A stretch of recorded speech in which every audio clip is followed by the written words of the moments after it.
that will not be the thing we use for much longer. We will have an intro next week. Don't worry. But hey, how's everybody doing? Doing all right. How you doing, man? I can't complain. It's been 2 weeks since we did this. The countdown. Hopefully this week we don't have any audio issues. We got a lot of topics though, and several guests. Let me just ask the audience first. Hello, first of all, to the audience. How are you? I see you. Can you hear us properly? That's the first question for the day. Well, some issues last show, but hopefully we fix them. Okay, well, hopefully they'll let us know if they can't hear us. But I am Dark Hour, and we have Hard Cut here, Matt and Bobby. Apparently, Matt is hard cut reviews. Bobby is just hard cut. You guys got to do one of you just has to be hard cut. We should. I tried figure changing that, but it's not coming It's out. fine. Forever. It's not a I feel big like deal. a boomer. So I basically am a boomer. So how you guys doing this week? Any crazy shit happen for you? No, it's been a pretty tame week for us, actually. We just recorded our Alien 3 review on our continuing journey of doing all of the Alien movies. That's about it. Yep. Yeah, it's cool because you guys are getting a chance to kind of do the backlog. I haven't really dipped into backlog stuff yet. I'm trying to wait till I have a larger subscriber base to do that kind of stuff. Plus, I only really like to make fun of things, so it's harder to do. And this has been kind of a slow period of time. It's this not much has been coming out. They're almost it's almost like Hollywood just packs it in for November and December for the most part. Yeah, I mean, what else do we have left? We have Avatar this year. That's pretty much it. What's up? There's a guy. I'm gonna have to get him on one day. He loves to hate Modern Predator, so it's we'll get nice. Him on. Perfect. Okay, yeah. But yeah, I mean, I will say this. We're whenever you're in a drought, it always seems like you find that oasis, and I think this week we may have found it with Leslye Headland and her being a complete moron. But to talk about that. Yes, I'm just a hater, but to talk about that, we do need to bring in some guests. And, I think the first one I'm going to bring in today, you guys know him. He's known for his, I guess, adolescent takes. So we can say that. His hot takes. Yeah. You douche. Adolescent takes. I'm not that much younger than everybody here. I'm 23. Here's the kid, everyone. Dude, you are 16 years old. You almost look like you're 60. Is that wait, hold on. Let me ask you something. Is that the Green Goblin mask 23. That the Legends version? Yeah. Isn't that sweet? It looks great. I just saw it on sale on Amazon, and I wasn't sure. I have a pretty big head. Would it fit my head? Yeah, it stretches. Okay. Yeah, it'll fit my head. It'll fit your head. My head's almost so. Perfect. Yeah. And it looks great too. I mean, it looks like it's made of metal, but it's just plastic, and it's not very much money either. So definitely recommend it. It's an easy buy. The Toby mask was actually really cheap too. Joy Designs made it for $100. Only $100, and it looks great. Yeah, looks great. Got no complaints. I like your era. First of all, that the May and OSHA picture. I always of course. I see it. She's sneaking in the corner. Very fitting for today's topics. Yes. Very good. Well, we have several topics, but we'll get to that. But first, I don't want to leave him in the back any longer. Let's get him in here. I mean, what more can you really say about this guy? He's about as random as they come, and he's kind of known for his Kronk pictures. So that's random film talk. Yes. Hello, gentlemen. How are we doing? Doing all right. How you doing, man? Better now that we have that smooth British accent going on. Yes. Well, I would say I could do a different accent for you, but I don't think I should. I mean, I'd like to hear an American accent. No, which one, though? Jersey. Maybe. No. Well, in order for me to do that, one of you guys has to do it first, and then I can copy you. Because I'm not good at distinguishing which accents are from where. Like some of them. Have you watched The Sopranos? Did you watch The Sopranos? Years and years ago. Okay, well, if you do that, you pretty much sound like you're from North Jersey, New York. So. Okay. How about this? Next time I'm on, I'll practice and I'll say hello to you in a New Jersey accent. Perfect. Okay. So I guess we'll get right into it. I mean, like I said before, once again, Leslye Headland has found her way into the headlines. She did an interview with The Wrap where she basically blamed everybody but herself and her team for the shortcomings of the Acolyte, which I was convinced was gone. Like, I was convinced that that was so far in the background that we weren't going to have to deal with it ever again. But it's like the gift that keeps on giving.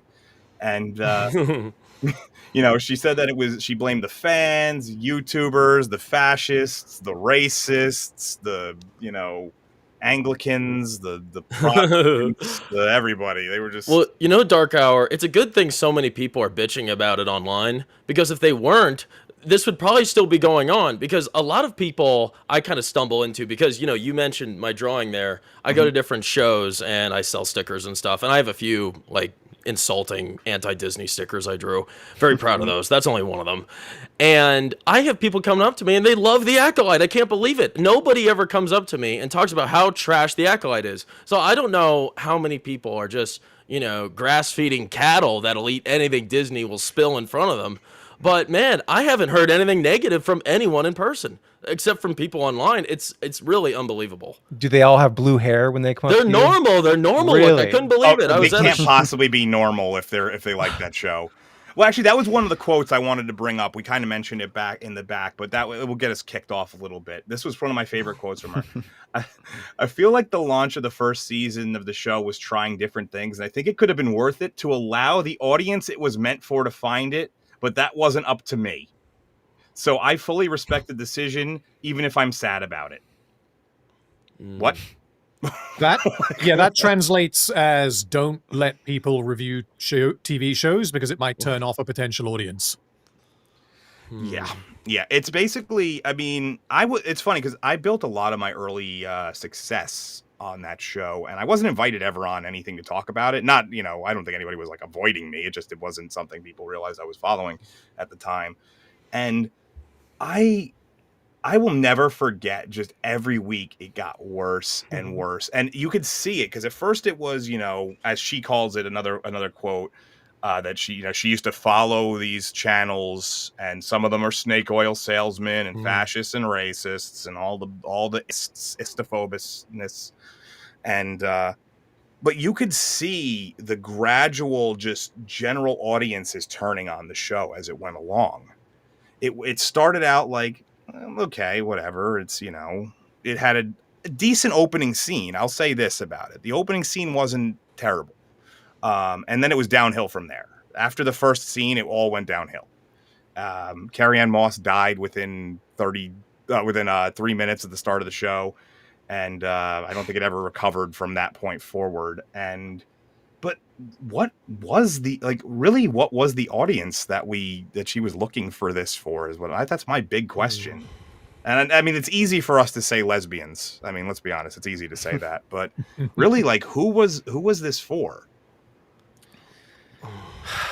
That's a great question. I say fanfic girl nerds isn't like, I don't want to shun any, you know, I don't want to say bad things about them, but I mean, that's kind of seems like that was her target audience. The fanfic girls that are writing their romance stories about how they want Ezra Bridger and Luke Skywalker to get together. I don't know, because I wondered that same question myself. And I gave it a shot in the beginning because I think, you know, I was curious about the High Republic. I think this was the first time in a long time we were in a totally different time period, a space that has not been discovered, except, you know, I guess the games and whatever else. And I don't know, I had a shed of optimism for whatever reason. And yeah, it's definitely not made for young men, because that whole show didn't give us a single role model to look up to. And I worry with the Acolyte, because I worry that, like, young people are watching it and thinking that this is tolerable, the way people act in this. And, you know, even following Amanda's character, Osha and May, I mean, they just had no virtues that anybody should be following, even though they were, put on a ivory tower as role models to look up to, even though they were terrible, terrible people. So, I don't know. Great question. I loved the heel face turns that throughout the whole show. That was my favorite thing. It was just every other scene. I think it was Osha was the good one, right? If I recall correctly. Yeah, that's May right. was Yeah, the May evil was one. the bad one. Okay, yeah, and it's there was after she cut her hair in that one episode, it became almost impossible to differentiate the two because they just kept flip flopping back and forth. But yeah, it was one of those things where it's very rare that you live in a cultural moment where everyone's kind of uniting as to something sucking. And so I was happy that we got to do that. But let me see. I had a couple more quotes from her here, and then obviously just go on, ahead. on that Go ahead, topic, Randy. I wanted to ask, amongst people who actually like the show, is the consensus that it does get worse? Like, are there a bunch of people who think it started decently and then just fell off? Or the people who like it seem to just like the whole thing because it's... Yeah, and do they like it in that sort of guilty pleasure sense, or they just think it's actually good? But that is a good question. Like, did they recognize that it got shittier as it went on? Well, they started to lose viewership as it went along. It ended up being the lowest rated show that they had after a while, and I think it's now since been surpassed. I think it was what was it? The Skeleton Crew got like no ratings whatsoever. So, well, I mean, and going back to like, who's this for? Who did she make it for? I just feel like they kind of overestimated their fan base, sort of like. Do you remember there was a time where you would go to Comic-Con and there were like actual nerds there? yes, Then it got I fucking miss those days. It got hijacked by like all these, cultural weirdos, chicks, and then it started sucking. Those damn women showing up, and so half naked. They just started to like appeal to that supposed new audience that they have, and they left the nerds in the dust, basically. And I guess that's us. So. Well, nerd culture lost its identity is really, I think, what you're trying to say. Well, they lost hijacked its identity. it. Yeah. Right. Well, because here was the thing, and I went to, I don't live, as everyone knows, I don't live far from New York, so I went to New York Comic-Con for years. It's now almost prohibitively expensive to go unless you really, work like make sure that you have the money. Yeah. Well, it's not even that you need an in because you can get the tickets. It's just a matter of you're going to be dropping $1,000 a day that you go. Wow. It's like. Yeah, because it's just everything. It's like you just going up to somebody to meet them is going to cost $100-something. Buying something from a stand is going to, if you buy one thing, it's going to cost like $60-70. I try to only go one day nowadays if I do go, but I go to mostly smaller conventions, which are much better, might I add. If you those are probably more like the old school Comic-Con. Yeah. Well, it's sad. It's really sad because you'll go to a New York or San Diego, which are the two big ones, really. And they'll just have the creators just in a corner. They call it Artist Alley, and it's really Artist Corner. It's just, and it's sad to see these guys who they're the reason why all this stuff's even happening, and they're not even. But like you said, I think one of the things that really happened with that, that culture shift, the nerd culture shift, was really it was the rise of cosplay. I've always said really did it. Yep.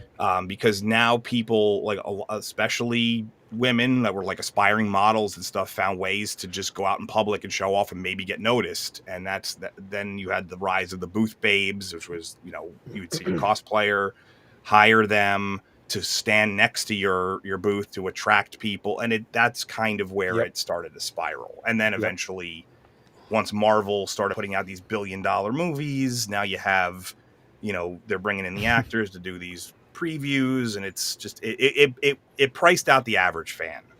And well, I went to C2E2 recently, like a few months ago. Which one's that? It's like the big Chicago convention. Okay. It's big, it's giant, and it was the first time I ever been, and I always heard the best things about it. And when I showed up, I mean, this isn't a Comic-Con. I couldn't believe it. 90% of the stuff was anime themed, mostly girly anime, candles, a bunch of cosplay and club booths. I mean, weird art, like freaky weird art. Yeah, I remember even, 5 years ago, it wasn't that bad. So I've even noticed the decline at my, adolescent age. In fairness, Brawler, I think scented candles, just like Goodwin said right here, scented candles might actually be very welcome at a Comic-Con. Yeah, facts. Yeah. Yeah, there's a lot of BO. You want to scrape the bottom of the barrel at New York City Comic-Con. Go down to the lower level underneath outside where the cosplay photography is happening, where you get all the amateur photographers set up, taking pictures of all those people, and then you just see it like popping up online, and it's just like, this is the hijacking in real time. I think this comment right here really sums it up, that the long story short is that it became a scene. And that's true. That's actually 100% true. It became, it went from being about the real fans. And I think that's exactly what, I know we've kind of gone off a little bit here, but it actually lines up with what is like the whole audience it was meant for. Exactly. If you make a thing for Star Wars fans, I actually had this conversation earlier today with Melvin Deeply. I was like, how do you buy something for that much money? Be like, we have a boy, like a boy brand, but it's really appeals to everybody. Everybody went, like, there's a reason why it was a craze. How do you take that and tank it in 8 years, give or take? Because obviously whenever Rise of Skywalker came out, that was kind of like the last little ditch of they made their money back from the initial investment, but that was about it. I don't know.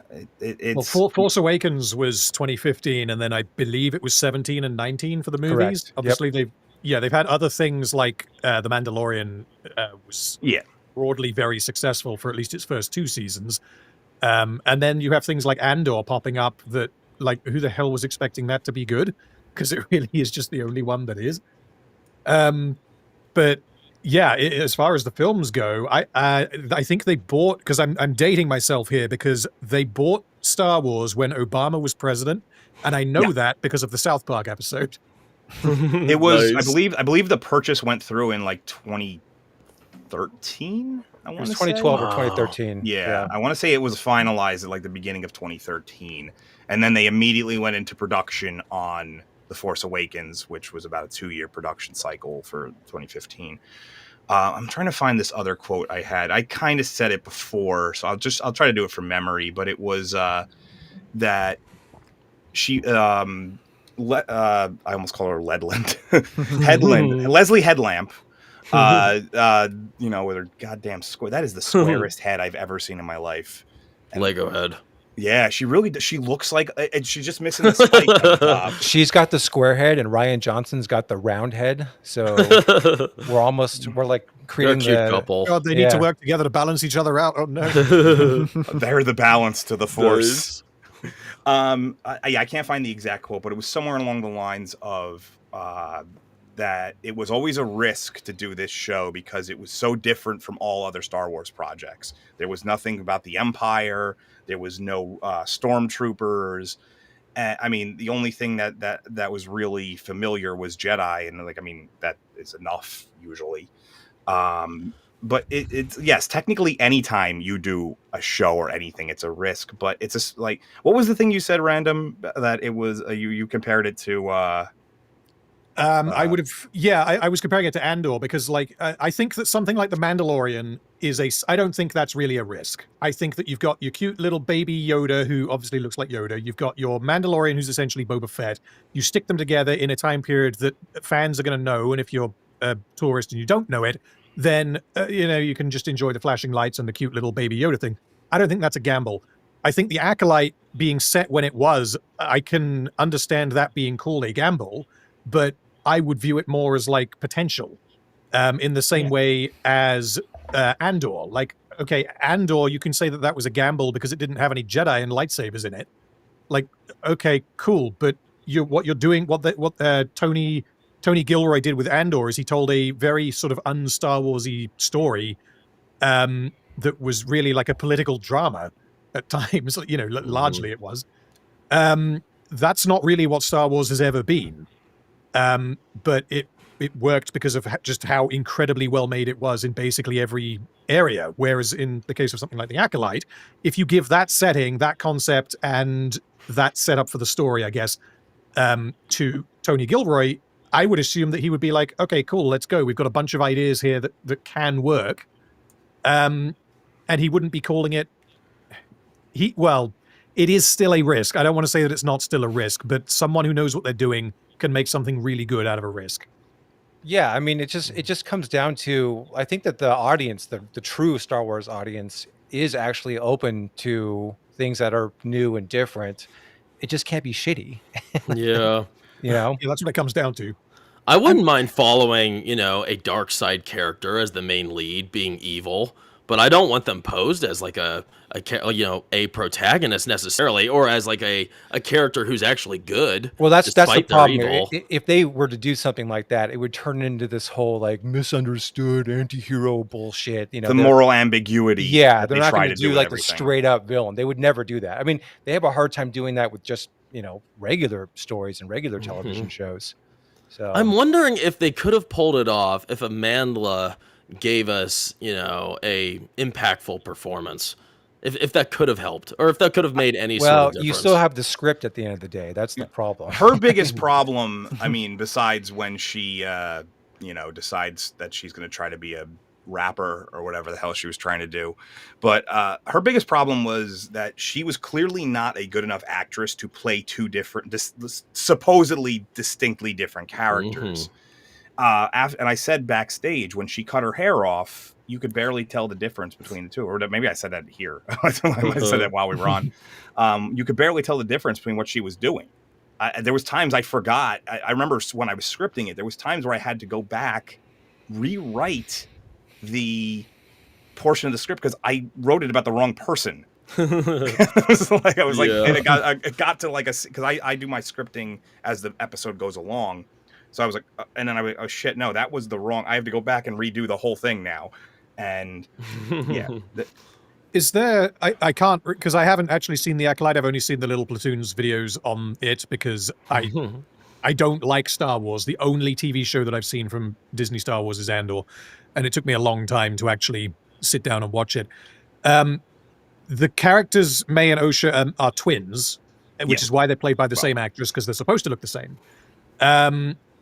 And at the beginning of the story, they don't look exactly the same because they have different hair. But then they change that and make them look the same. Yeah, that's right. So yeah, at some point, I forget which episode, she takes a lightsaber, cuts because they both have dreads, because apparently, according to Disney, if you're black, you must have dreads. It's mandatory for every character that's been black ever to have dreads.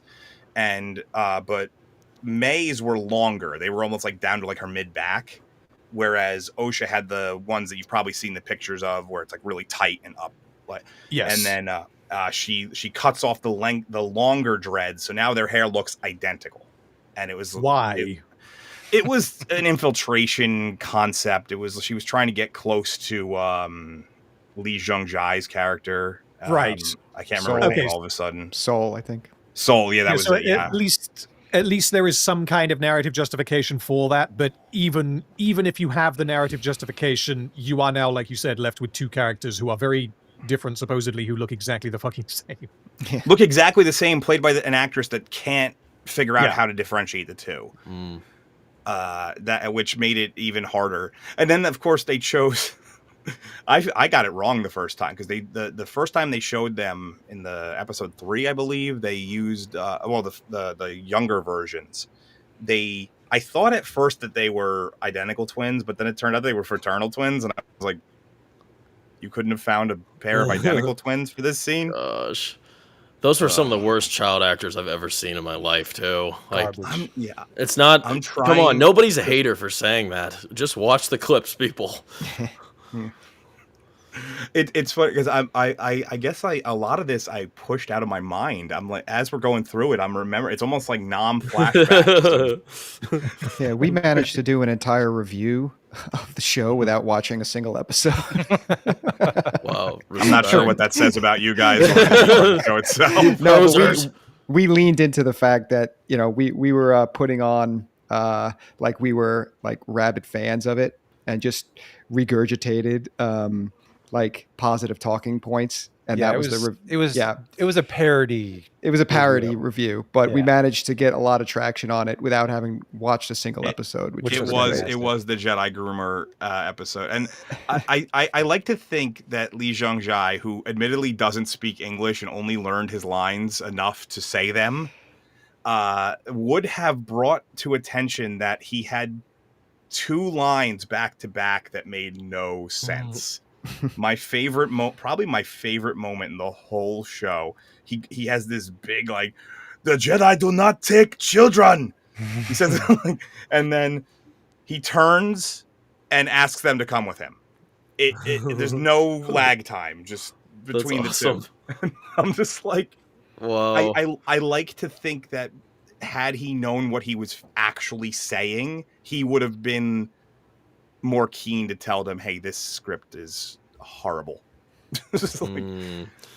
That's crazy. So I'm wondering, I mean, have we heard him speak English since? Because I respected that so much that he took up learning English just for this role. I bet he probably only learned the lines. That he didn't learn what they meant. He just knew how to phonetically say them. I wonder how you do that.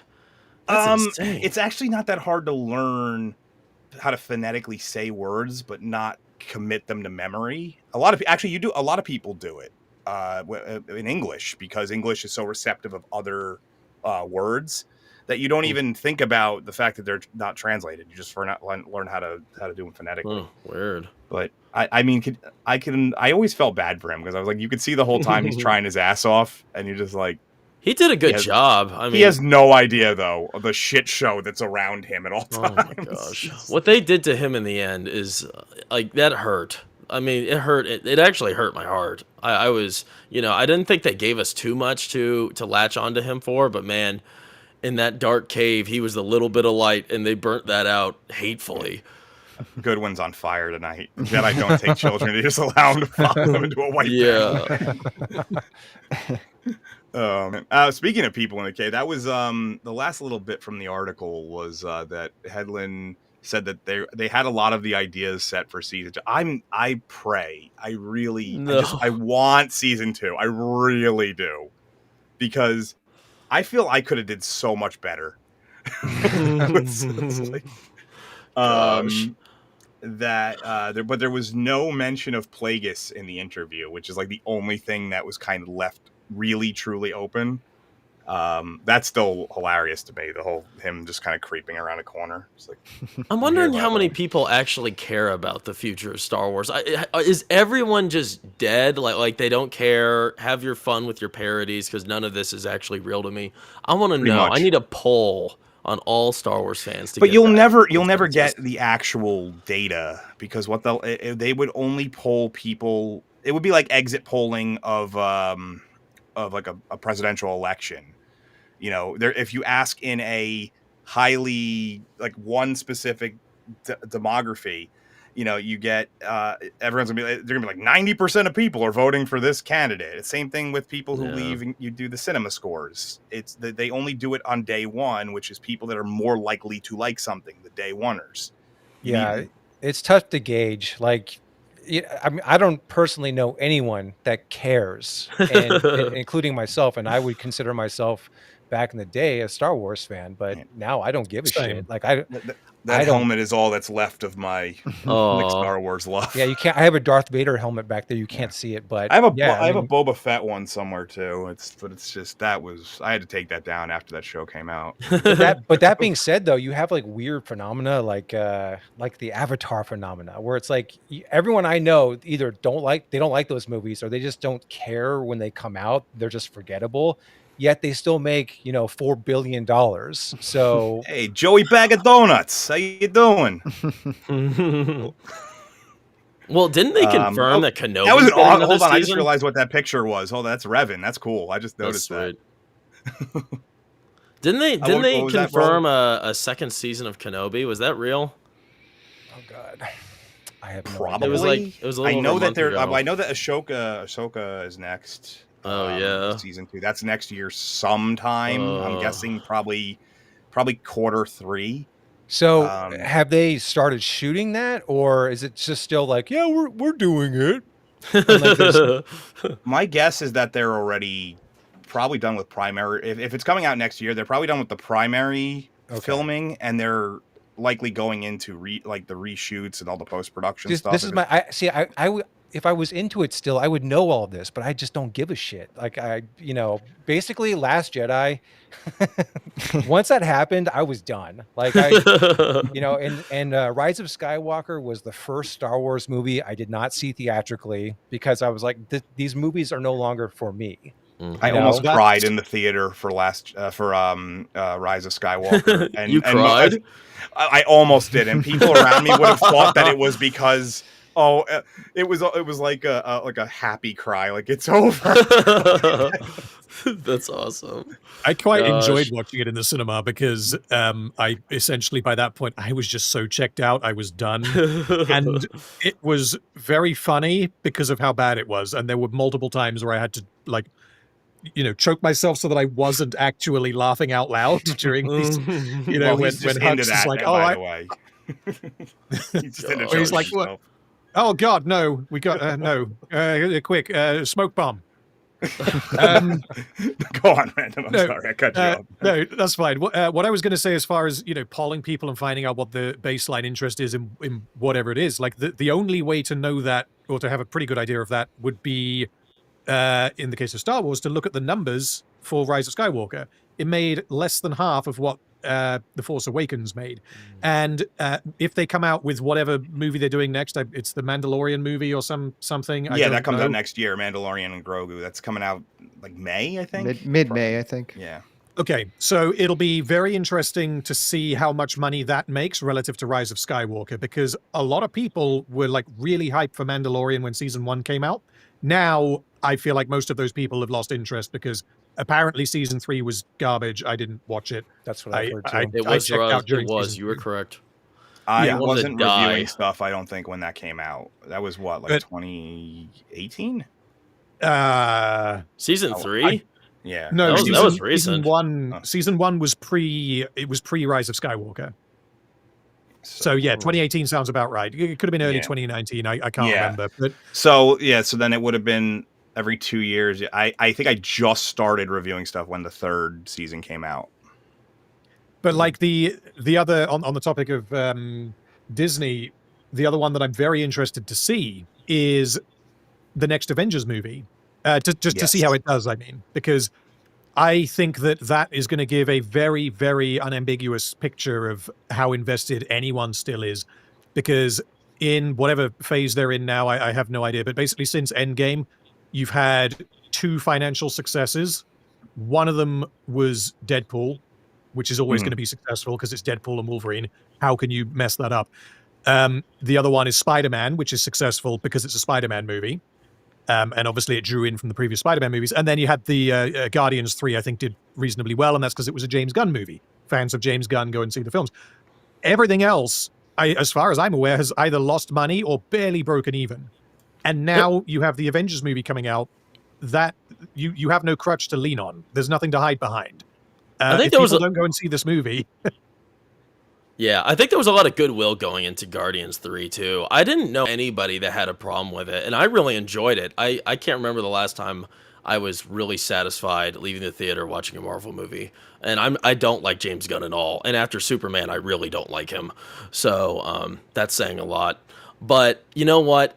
If this new Avengers movie fails, I'm going to throw a party because that's everything I want. You guys are invited, everybody in the chat. We are going to celebrate and go nuts. That's we're going to go to his parents' house. Man. We're going. Everybody. Yes. Parents' address is in the chat. Let's go, everybody.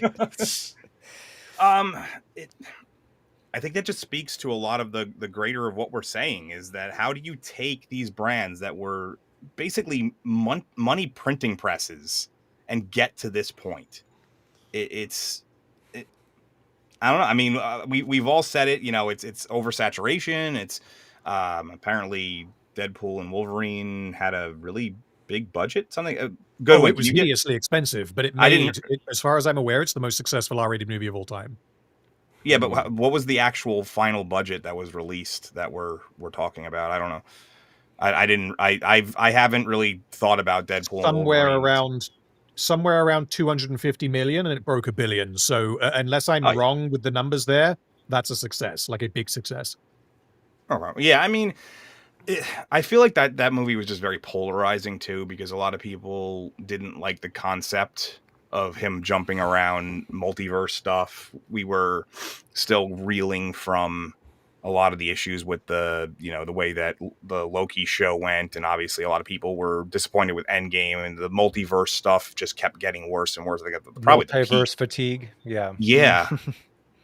Yeah, There's like there is no way Goodwin. Where get me that article. Send it to me. $650 million budget. There's no way. Well, I mean, if you include the that's marketing, true- that's Oh possible. well, sure, but like that's true of any movie that costs more than 250, because you spend a huge amount on marketing. If they're including the marketing budget in 650, I could believe that, but 650 without marketing, there's no way. That would It's make it the probably most around expensive 350. movie ever made. It's probably around 350. That's what I would guess, which is still ridiculous. But Here's the thing: is I don't like to do the I'll do the standard. It needs to make 2 to 2.5 of what its reported budget is to be successful. I don't really like to sit here and play Hollywood accountant. I don't know what tax breaks they get. And Here we go. Yeah. So I can just read this. I've just had a look. This is Google AI, so it might be misleading me, but I'll just read it here. So the initial reported budget was 200 million. The marketing budget was 100 million, so totaling 300. The actual UK production cost, because I guess it was filmed in the UK, which I didn't realize, was pounds turned into dollars, was 547 million. Okay, so And we'll the round that up reason to for the higher 550. cost, the reason for the higher cost was the actors and writers' strikes significantly impacting filming and other costs. The thing is, if you're including, because that's part of the reason why I believe Pirates of the Caribbean 4 was so hideously expensive. Like it was the most expensive movie ever made for like a decade. And it's because they had to like stop filming to send Johnny Depp to rehab for, a few months. But like that's not really accounted for in the budget when you are making the movie. But obviously things can go over budget. But yeah, if it's 550, it still made over $1 billion. It was still very successful. Don't get me wrong, though. I think the film is garbage. It's like unwatchable garbage, but I can see why so many people went to see it.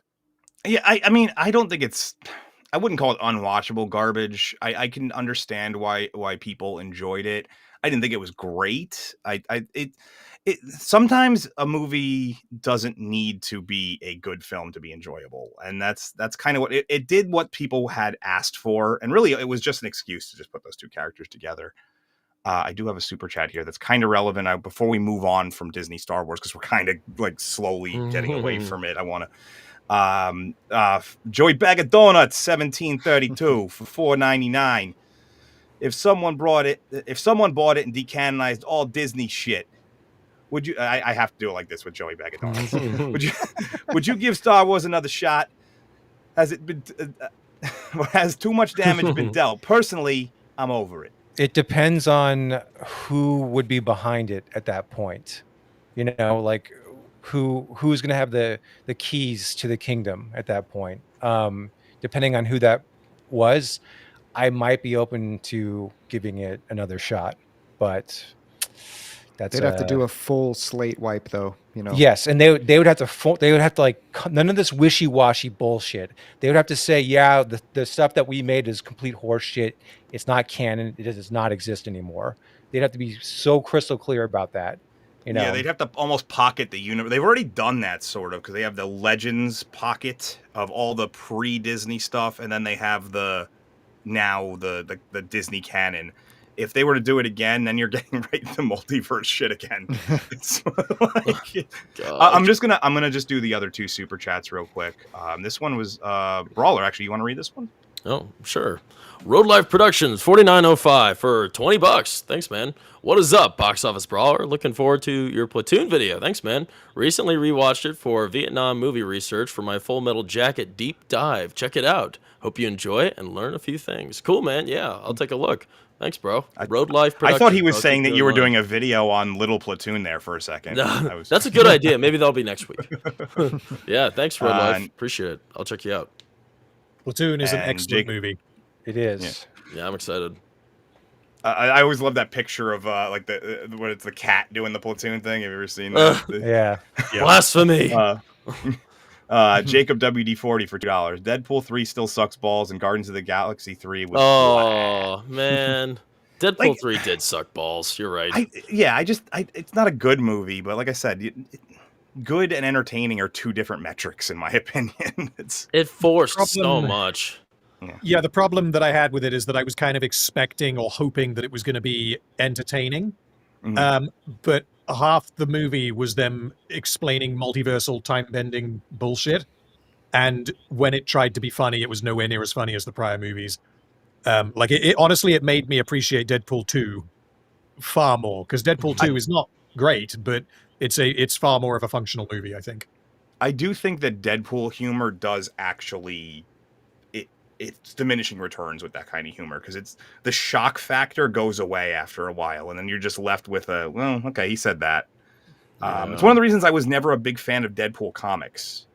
It was a character that I liked when he would show up in things, but I never enjoyed when he was the focal point.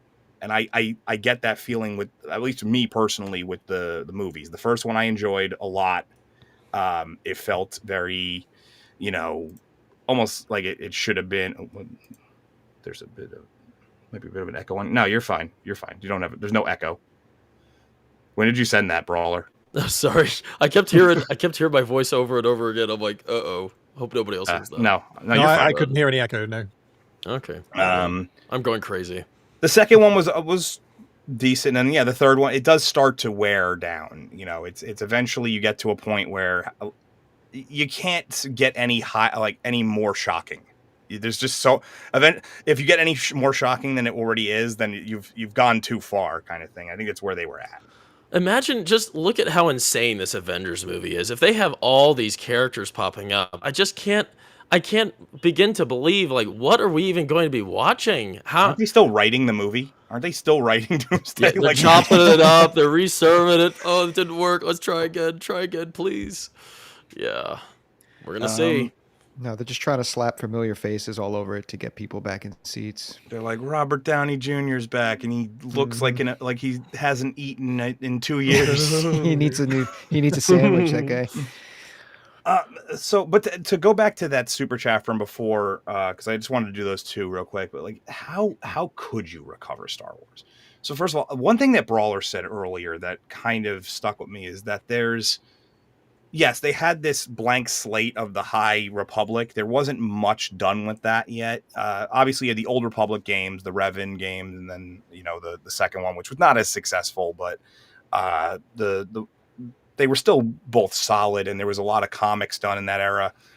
And the High Republic was really kind of a place that they could have done this kind of stuff. It was long enough before the first set of movies, but not so far back that you had to really completely remove your understandings. I think that they might not need to decanonize everything. They just have to ignore it. Mm-hmm.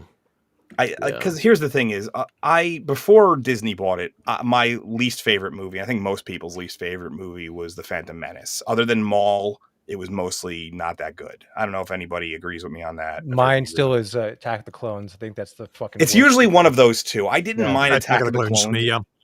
I didn't mind Attack of the Clones quite as much, but they were pretty close. Piece of shit. And for the most part, they just kind of ignored them after a while.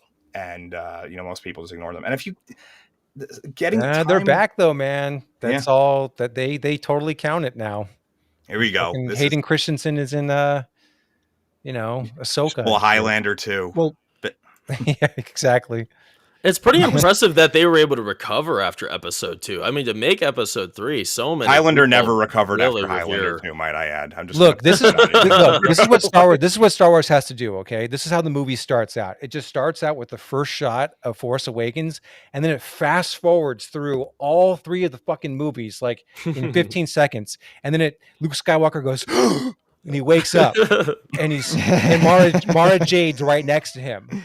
And he's like, What was that show that did that? I just had 3 shitty dreams. And then you just move on. And you just go.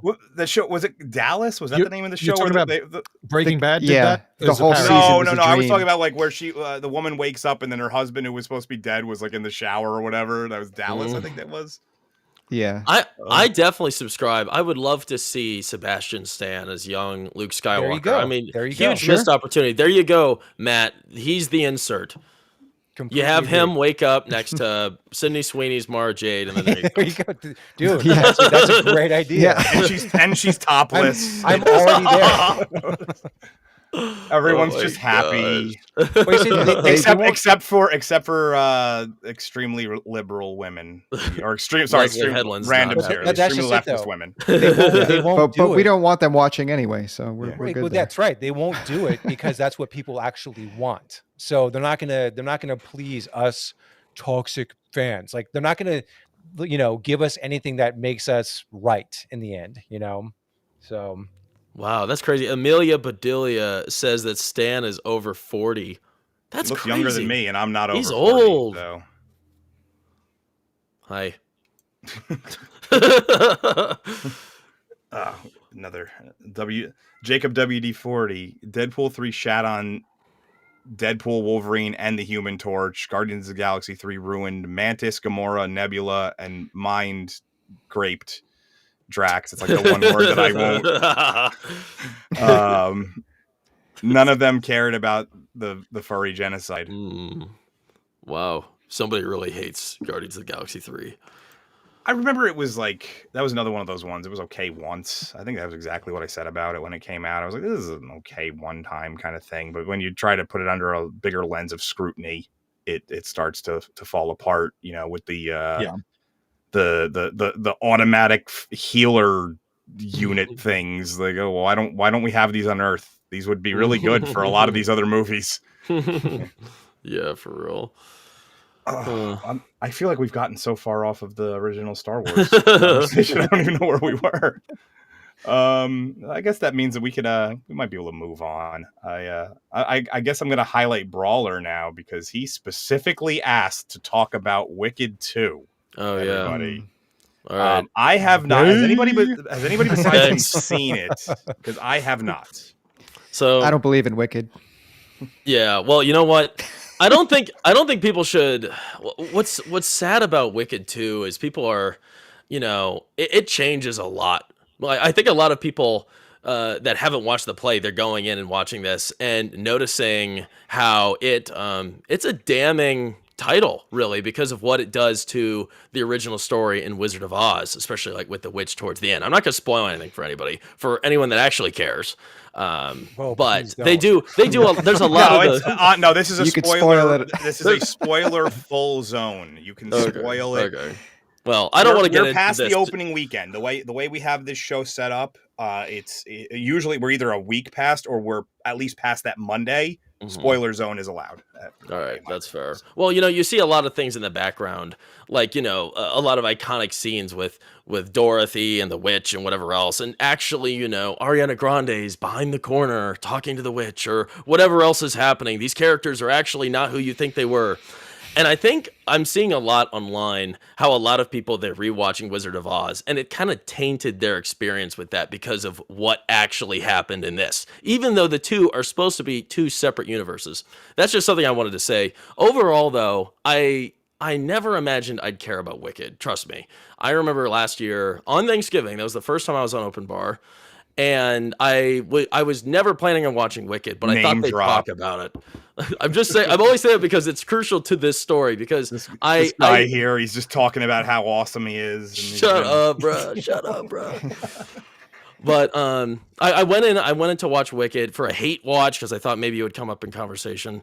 And I ended up loving it. I couldn't believe I loved it. I felt really fruity for just loving it. But I absolutely did. Had a great time. And I think if you watch it, you'd find yourself enraptured by it, too. It was really surprising to me. I saw the first one, and I've seen the play. So I can say that I remember the first one was pretty faithful. They added a little bit here and there just to pad the runtime. But the first one was pretty faithful to the play. And I didn't hate it. It was like, I think the thing about at least the first one, and I guess somewhat this one, the big problems with that movie were more about the press tour. The weirdness of the actresses was really the issue with that. The actual movie itself, who it appeals to, who you're trying, because that's not something I would ever really review, because I'm like, I'm not really the target demographic. Like, I can see why people would enjoy this. I can understand it. But like, what am I going to be like? Oh, there's not enough guns and hookers in this for me. Like, what's going on? Like, that's your criteria. Yeah, definitely no. My criteria is guns, hookers, and blow. Come on. Yeah, well, you know what? So that's you make a good point. The press tour, of course, here we are again, and it's just as weird for kind of different reasons. You see how possessive Cynthia Erivo is over Ariana Grande's safety, blah blah blah, and they're both skeletons, and it's sad to see. And it's especially sad to me to see how Cynthia Erivo presents herself. I mean, I don't know what she's choosing to do with herself is clearly a choice she's making. I don't think it's any sort of physical illness she's going through, maybe. But I mean, she literally tries to look like a gothic witch. And I think her character in both these movies is very, I don't know.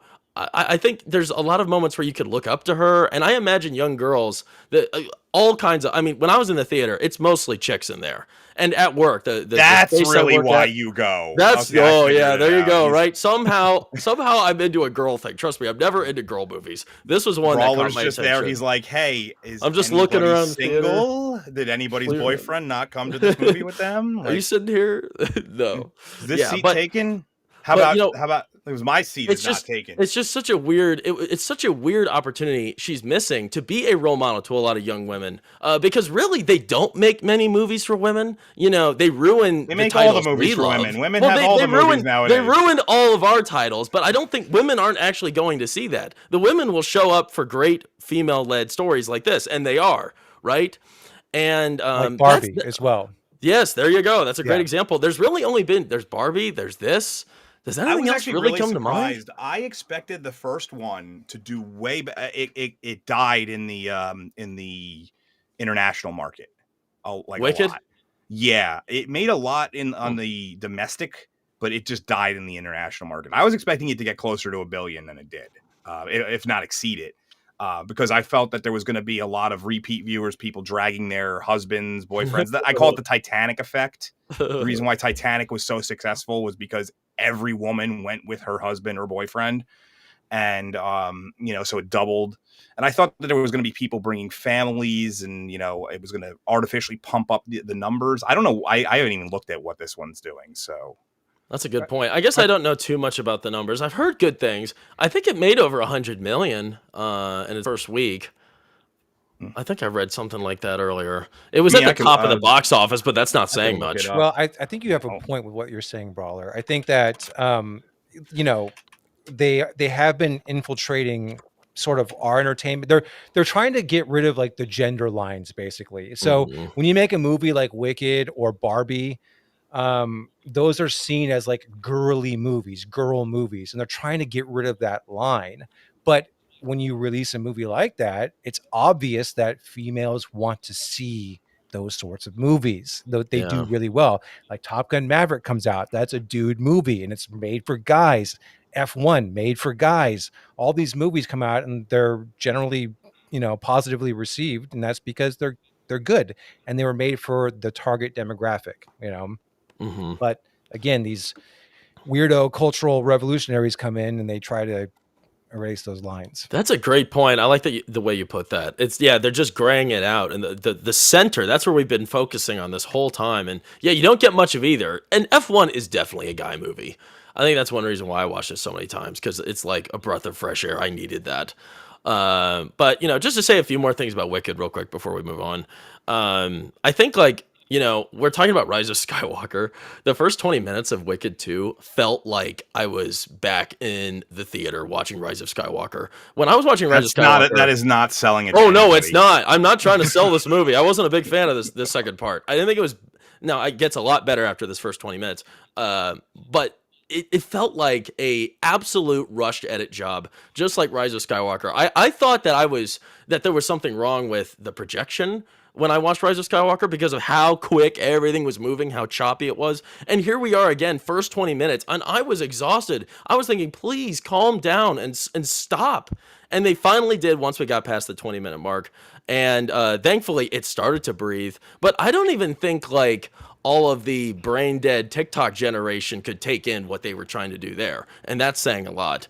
But yeah, with this movie, you know, it just lost a lot of the charm from the first one. I liked the I love depressing movies. I wanted to cry. I wanted to go in here and cry. Dark Hour. Just I wanted he a loves good cry. misery. I wanted a good cry. Dark Hour. It's been a long time, and I wanted it to be earned. This did not happen. I think they had a lot of great content to work with, but at the end of the day, a lot of these characters were kind of working against themselves. A lot of just inner monologues. They're talking to themselves. They're singing to themselves. They're not together. They're not singing together. And it just didn't work. It fell flat, and it's a shame because it had a lot of great content to use. And I don't know. It was disappointing. I'm trying to remember. So I saw the play. I was like a junior in high school or something like that. So you're talking a long time ago at this point. You're talking like like 20 years ago. If I recall correctly, the second act of the play, because it's supposed to take place concurrently with, it's obviously the entirety of Wicked is a fan fiction. It's non-canon, obviously, because there's like a lot more books in the Wizard of Oz universe than a lot of people are aware of. There's like 20 something books, and a decent number of them were written by L. Frank Baum. So it's complete fan fiction. But the second half of it takes place pretty much at the same time as the beginning of Wizard of Oz, and it makes it feel weird. I remember it having a very different feel, and there was long stretches, I recall, when people were just alone on stage. Well, they'd have the backup singers and stuff, but I do remember that. I actually got the ticket for that for free. It was through my like school's like theater and stage production society. And but yeah, I remember the first act being significantly more upbeat. Obviously, it gets darker, and there was a lot more interaction. It almost feels like it dies at the second half. Yeah, and I was so down for a sad ride. I didn't mind. One of my favorite movies is Schindler's List. I loved crying through that one, and yeah, this just didn't hit those notes. Real disappointing. I looked up the numbers, by the way. So it opened. I'm guessing that's Thursday to Sunday, because that's usually what is considered opening weekend now, like Thursday night into Sunday. 147 million, almost exact. It was 147,004,640.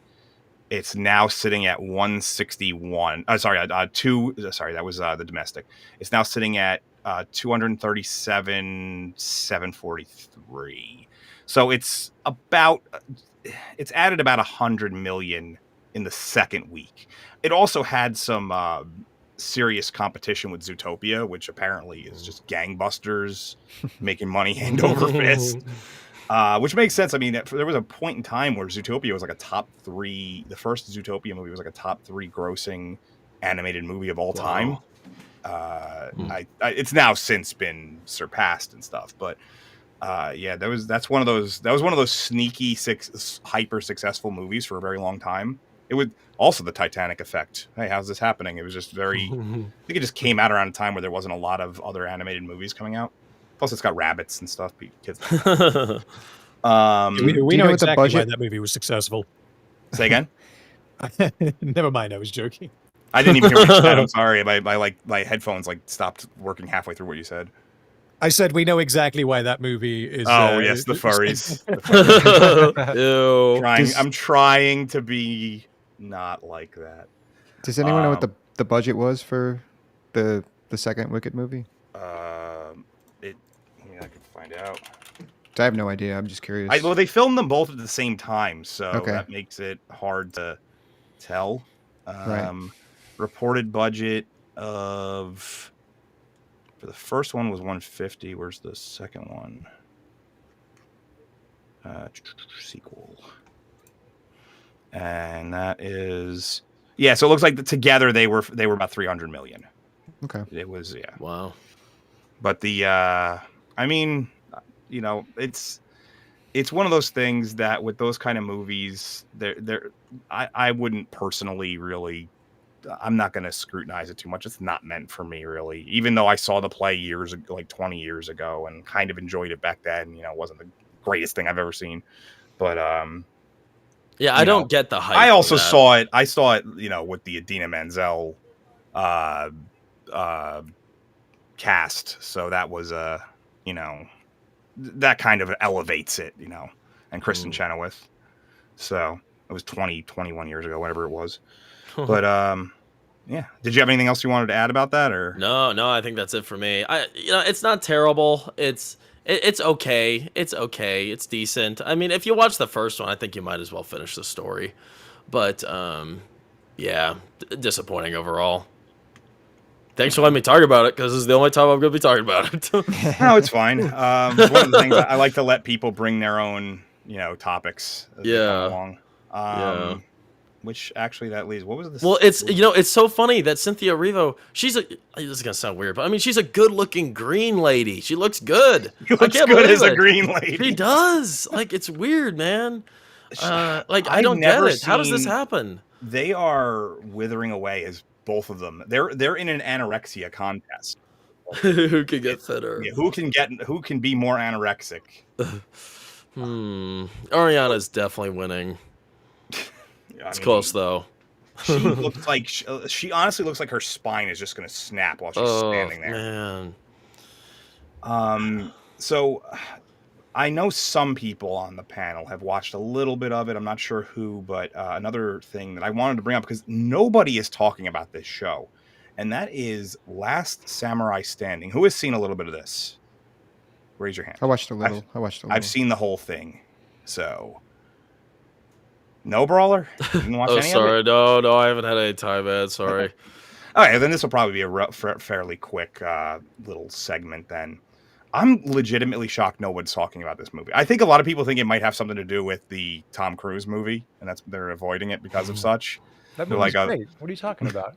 Yeah, I love Last Samurai, bro. That's good. I was joking that if I did do a video on this, I would have to make the running gag that, like, you know, well, we all know who the last samurai is going to be at the end. I mean, it's, you know, but it's basically for anybody who's not watching. I'll try not to spoil too much of this one because it's really good. It's a large group of samurai. It's in the post-fall of the samurai era.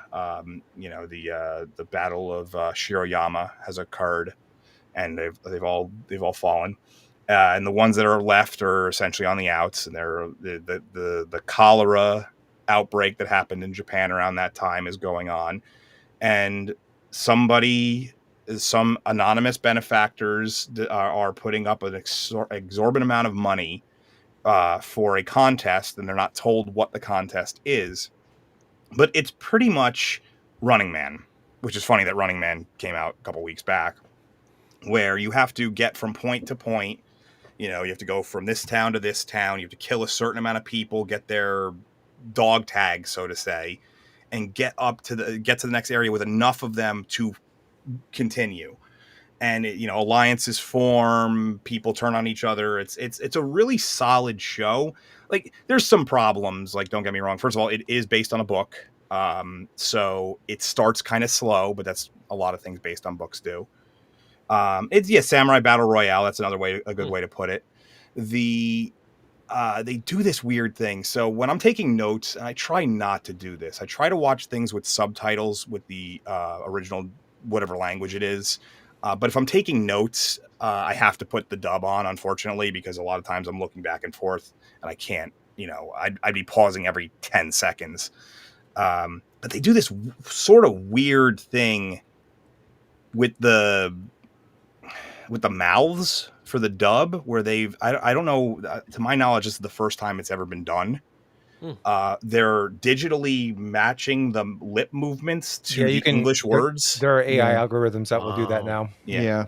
To my knowledge, this is at least on like a big production. This is the first. Like, I know I've seen it in short videos and stuff on YouTube, but I've never seen it in a big production like this. Have you anybody seen that before besides? I haven't seen it personally. I just have heard about it. Does it look I've fucked been up? wanting to see that. It No, I've not heard of it, and I can't imagine why you would choose to watch it like that. well, unfortunately, it's like I said. If I'm taking notes, I can't. I have to pause every time to read and then come back, read and come back. So if If it looks good, I don't think there's any shame in that. I'd Yeah, love if to. you I'd love to be can't- able to follow it if it If you looked can't great. tell, yeah, if you can't Yeah. tell, then yes. But like, if given the option between it maybe looking good and maybe looking bad, we just don't know. Versus watching the dubbed version, Yeah. I would, assuming that if you're not doing subs because you're writing a review, then I would always go with the dub, right? With the mouth movements the way that they originally were. Yes, and yeah. So I think if you put it on just Japanese, or they just take it out. Sometimes it looks really good. Like if they're straight on, it's when they turn, they're angled off, looking at like this. Like if they're angled like this, it doesn't look as good because I guess it's only half the mouth. It's. I think it's a technology. Oh, go ahead. Sorry, I take it this is a live action TV show. Yes, it is. Okay, because I could imagine this what you're talking about there working a lot better with animation. Oh yeah, definitely.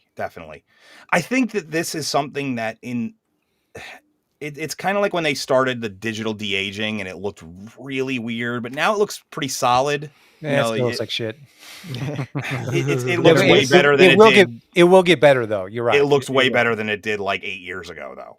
Yeah. If you can look, so real quick, just there is a quick new reveal of that progression right now in Wicked. They had Jeff Goldblum de-aged for like 3 seconds, and it is the worst de-aging I've seen in my life. You need to look it up.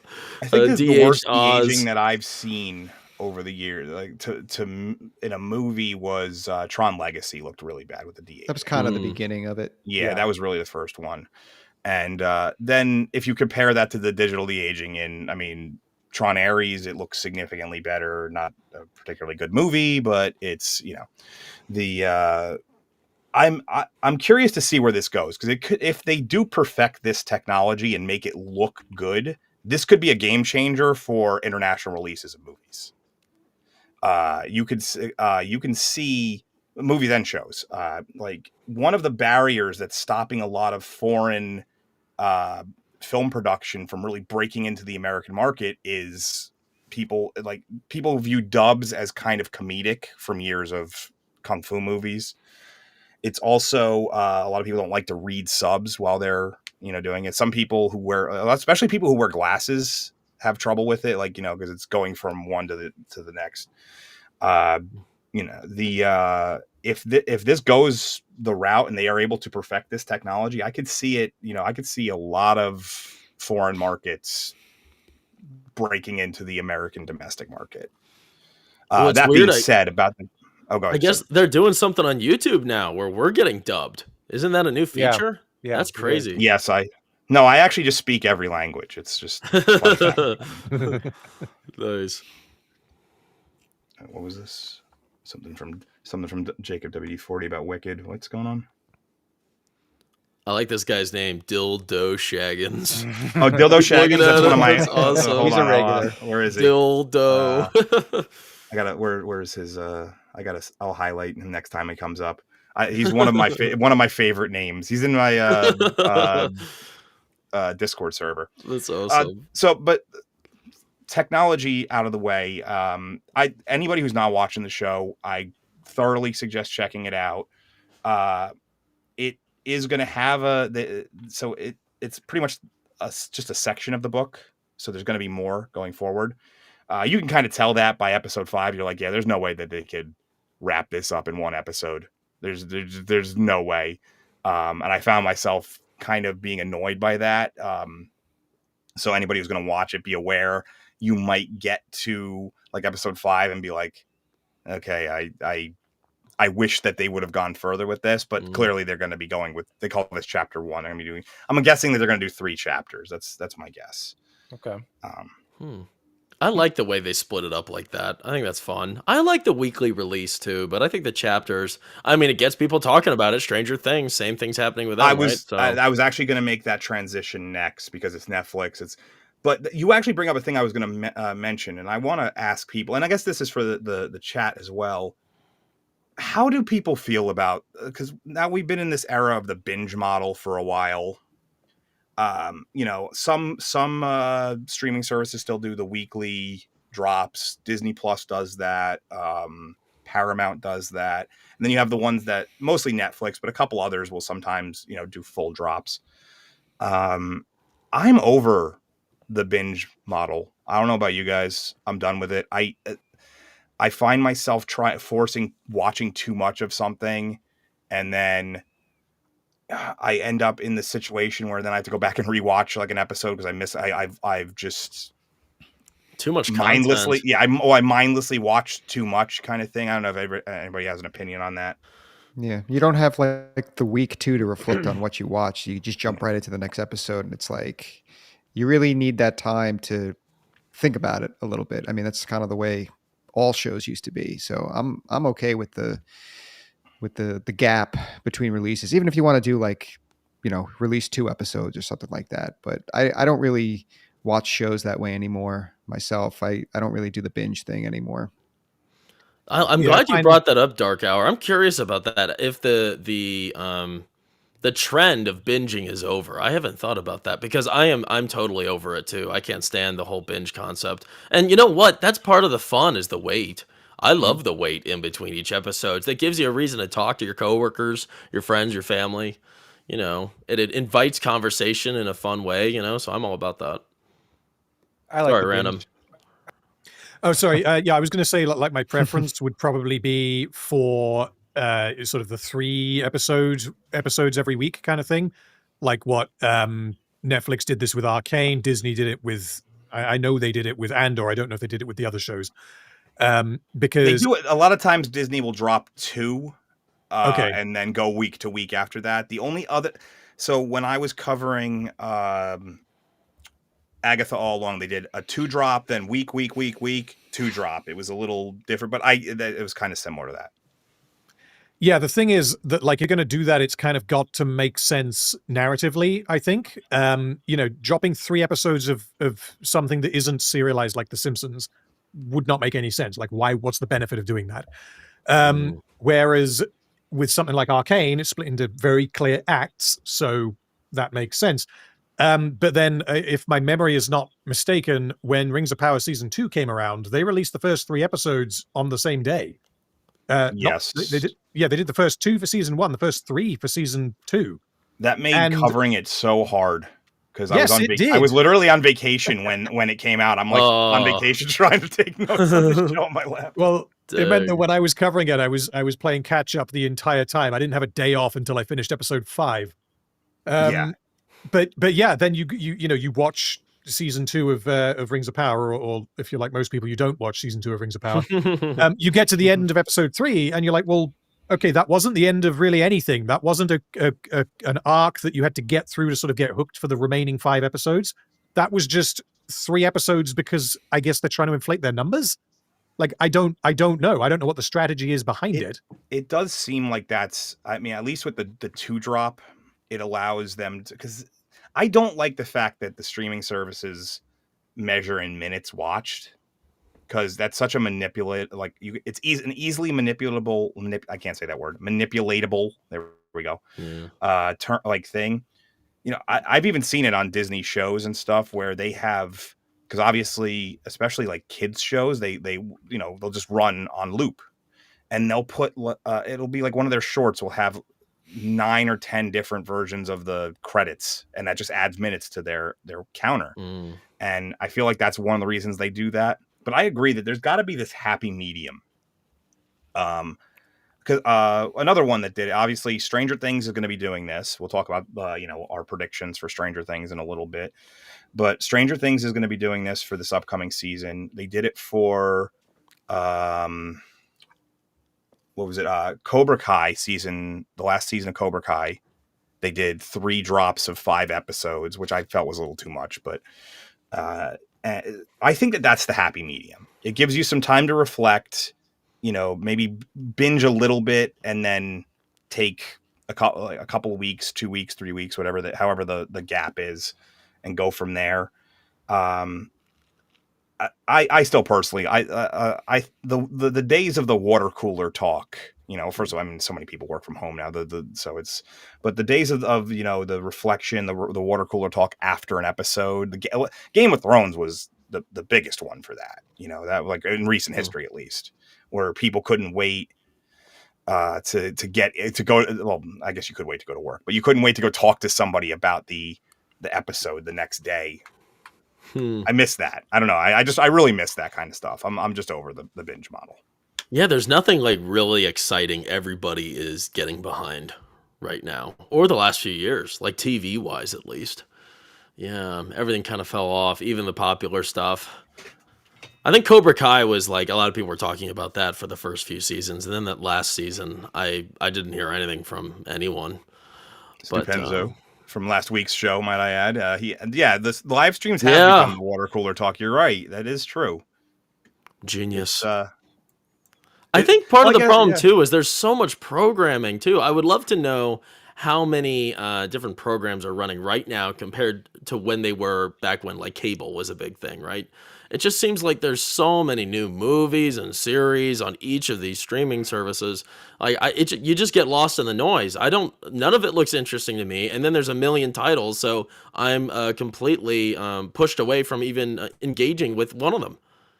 This is actually a Eraserhead pretty much nailed it right when you said that, because I was going to say there are some shows, like, I watched the first few seasons of Mayor of Kingstown, and there's so much stuff now that I haven't caught up on that. I want to get into a lot of these Taylor Sheridan shows, but they're very they're time sinks, and it's especially when you have to keep up with the current for streams or videos. I've been on a little bit of a hiatus with my videos, but I'll be coming back soon. I just wanted I always take November off. It's like my month where I'm just like, I don't care this month. But you do get to a point where you're just missing out. It's not even fear of missing out. It's just reality of missing out on certain shows. You can't possibly watch all of this. Even people who do it professionally can't watch all of this stuff. And I don't think that there's necessarily an insane amount more of these, because all these streaming services are owned by the networks that used to put out the shows, but they used to all cooperate with each other and kind of like, okay, these are our times where we're going to show this, and release schedules, and it was a lot easier to maintain your fandoms back then, because okay, I watch this on Tuesdays, I watch this on Thursdays, and this is my Friday night show. It was a routine. Now, because they just drop and you can watch it whenever you want, I think people get overwhelmed because they're like, oh, 4 things dropped this week. And it's, I'm also wondering how many people actually watch, like Dark Hour, we were talking about Welcome to Derry, and, I was kind of like uninterested. I watched the first 3 episodes, and the last 2 kind of like, I don't know, they just did not excite me. And then you told me to watch some more, and I watched the last one, and I was half watching because I was cooking the whole time, but man, I loved listening to it. And I wonder how many people listen to these things more so than watch it. I think that's what a lot of like streaming content is. It's like, good in the background, right? And I think that's something I love about streams, and I can see why people, enjoy streams, is like, I want to know how many people are watching us right now. They're probably just sitting, they're working, they're listening. I prefer that, and I'm wondering if maybe that's where a pretty active chat, actually. Going. It's not a like a huge amount of people watching, but it's a pretty active chat, which is always a good sign. But I can see what you're saying, like, this kind of plays into what you're saying, actually, that we're interacting with them, and it's, they're talking to each other while this is on. When you have a regular show that's, if you're texting people or you're, in doing whatever, you're on Discord or whatnot, it's then you're just not engaged in what's on screen. And I think that's kind of we have like a cultural ADHD problem when it comes to entertainment nowadays. It's just, consume, move on. I know that's become kind of a meme, consume product, move on to next product. Yeah. But I do think that there is something to that. A lot of this content is made for that kind of generation, that kind of person who you don't need. I think that's one of the reasons why a lot of these shows explain so much, because the context of having to physically watch. Go ahead. Yeah, I was going to say it is. So in the case of Netflix specifically, we know this because they have admitted this. I mean, there's an article that I've got up here, which I've referenced before in a video. So several screenwriters who've worked for Netflix have said, quote, have this character announce what they're doing so that viewers who have this program on in the background can follow along. So that is what Netflix has been telling their screenwriters. You basically have to say, I mean, it's the death of show don't tell, which, like, that's not a hard and fast rule, fine. But, someone's doing the dishes and then the husband walks in. They don't say, oh, hey, or you don't have, they don't walk up to each other and then just give each other a hug or whatever, and you just read what's going on through their emotions. What you will have instead is, hello, husband, welcome home from your hard day of work. It's exposition delivered in a completely unnatural manner, so that people who are not actually watching what's on the screen can fully take in what's happening. Netflix are making that happen. And, I mean, maybe it's a good business decision, but it's a catastrophic artistic one. Yeah. Yeah, I get what you're saying. Sometimes, obviously the rule tends to be show, not don't tell. Sometimes you can have a really good telling moment, like where two characters are just having a conversation. You can have that, but more often than not, the ability, it's a harder thing to write as well. The physical, It's because, film and TV is a visual medium. So generally, if you can communicate something visually, then it's going to be more efficient, which means that you can do more.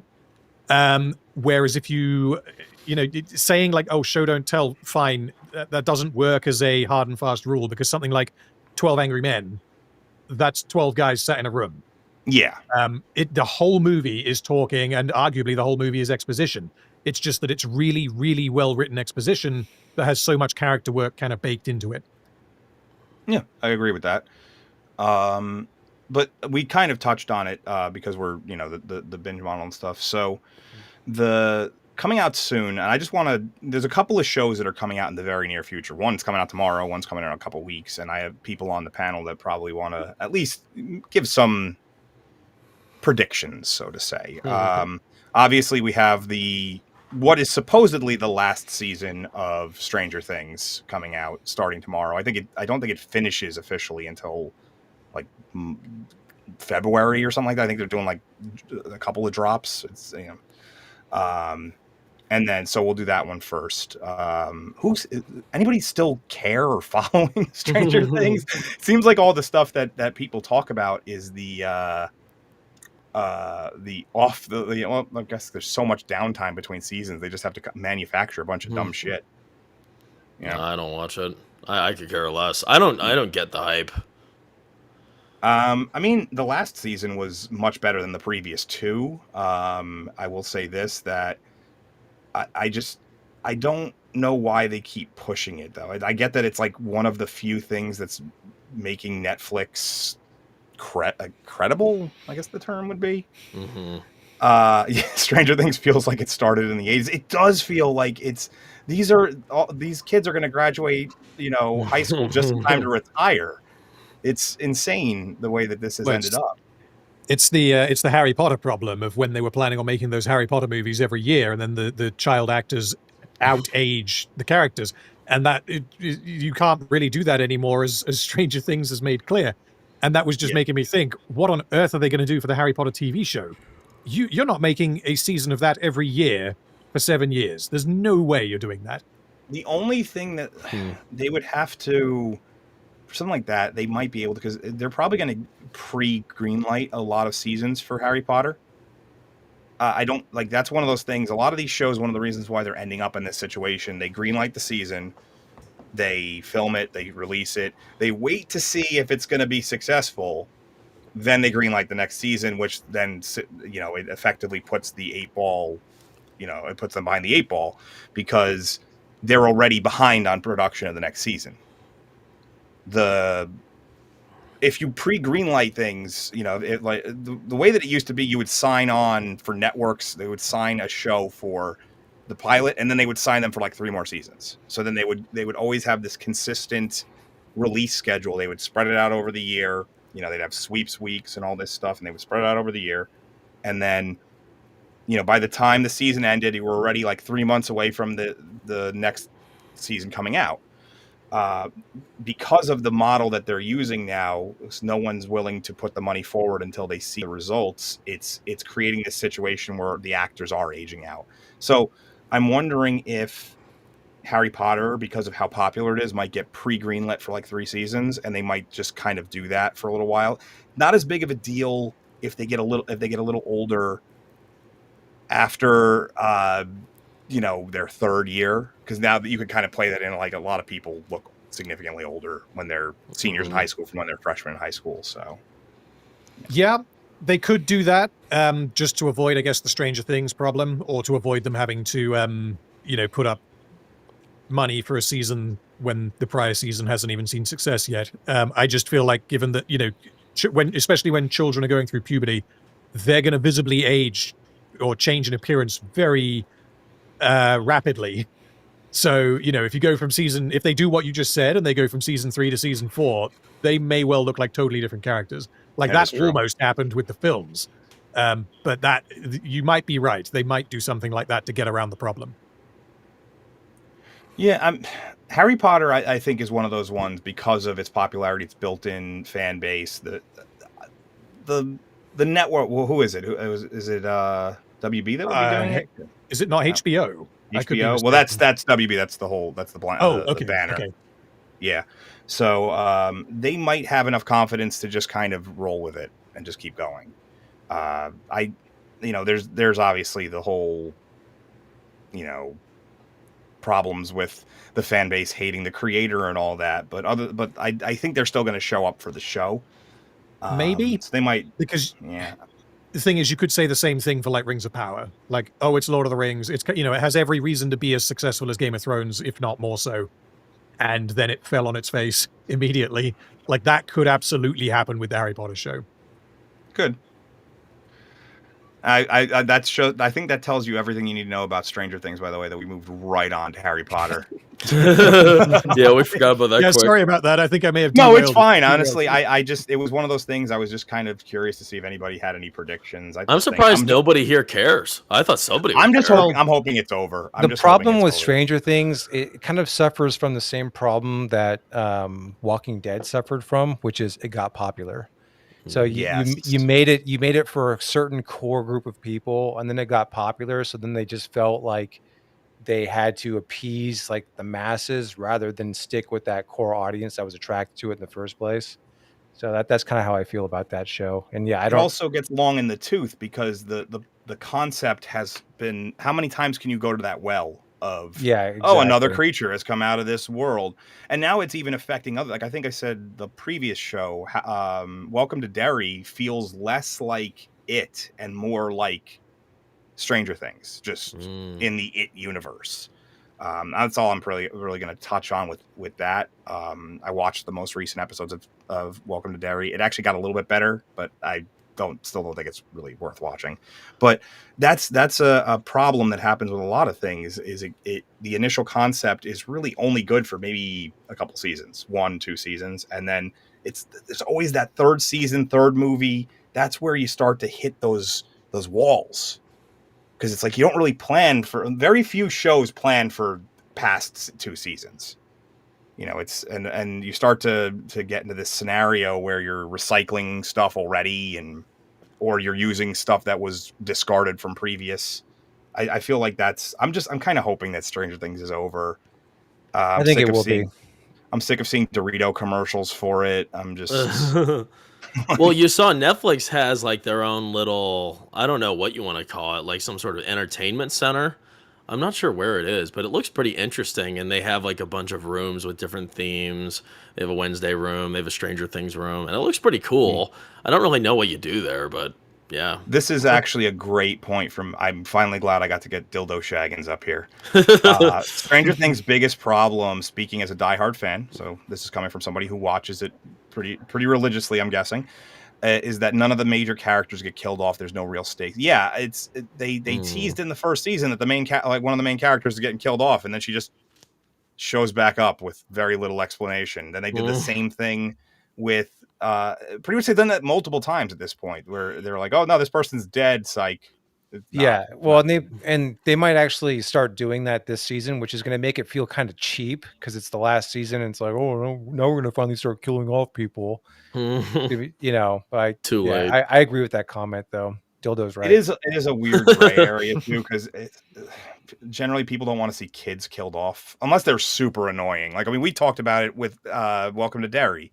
That first episode really threw us off because we were like, we just watched a bunch of kids die, and it makes you it really feels weird unless they're just the single most annoying character ever. Then you're like, whatever. Well, Darko, I just watched that scene from the episode before the last one where the little girl, she's tripping balls and she's got like those weird snail eyes, and then she takes her eyes to the wood shop saw and saws them off, and then she stuffs like some I don't know, some wood carving tool into her face. It was a chisel.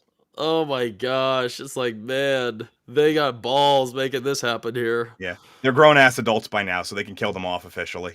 Exactly. They'll be 30 by the time this is finished. And they look it, too. None of them have aged well. They have all aged like garbage. And this is coming from a dude who has aged like crap his whole life. So I can speak from experience. How old are you? I'm 37. Oh, okay. That's not bad. But I've always looked older than my age. Like when I was in high school, I looked like I was in my 20s. When I was in my 20s, I was in my 30s. So I've always looked like 5-ish years older than I have. It's consistently older though, so that's pretty good. Yeah. But yeah, that being said, I want to get Random's opinion on something because me and him were talking a bit about this before the show, and we're both fans of Spartacus. And I know that Random is a big fan of Spartacus because when I searched out Spartacus videos, his comes up like right at the top. It's in the top 3. And I was like, hey, I know that guy. So I guess, we're not going to get a chance to really talk about it before it comes out the next time. So I'm just going to let Random kind of like take this. What do you think? You said you're kind of excited for it, but like, what you want to start us off with the House of Asher stuff? Yeah, so it's coming out on the 5th of December, and they're actually doing what we said earlier. They're doing the first 2 episodes on the 5th, and then they're doing it week on week on week. But yeah, this is a spin-off show that was actually pitched. Well, it wasn't pitched. It was conceived while they were making the original show, which at this point is 15 years old. Yes. So it was made in a very different time. And it was also loosely based on actual history, whereas this is not. Yeah. The bit that I just find absolutely baffling is that this is not in continuity with the original show. It's a, what if this didn't happen, and what if this went a little bit differently? And I'll avoid spoilers in case anyone hasn't seen the original show, but they're essentially saying, what if Asher, this character, played a major role in the climax of the entire show, which isn't what happened. That isn't what happens in the original show. But they're saying, okay, well, he was there, he did something incredibly important, and now he gets to have his own Ludus, gladiator school. And that's the premise for the show. So it's out of continuity, and I have absolutely no idea why you would do that, because it means that you can't rely on any narrative threads from the original show. It means that you can't even rely on the character of Asher being the same character, because in order for him to have been, maybe this will be cleared up in episode 1, by the way. I just highly doubt that it will. But in order for this character Asher to be present in the finale of the entire show, the plot has to change significantly, which requires that he makes different decisions, which is going to affect our understanding of the character. So I have, one option that they had was to do a prequel with like Batiatus's father, who is a very much a beloved character from Gods of the Arena, and have a prequel show with him, in the before times. In the long ago. Yeah, in the long ago.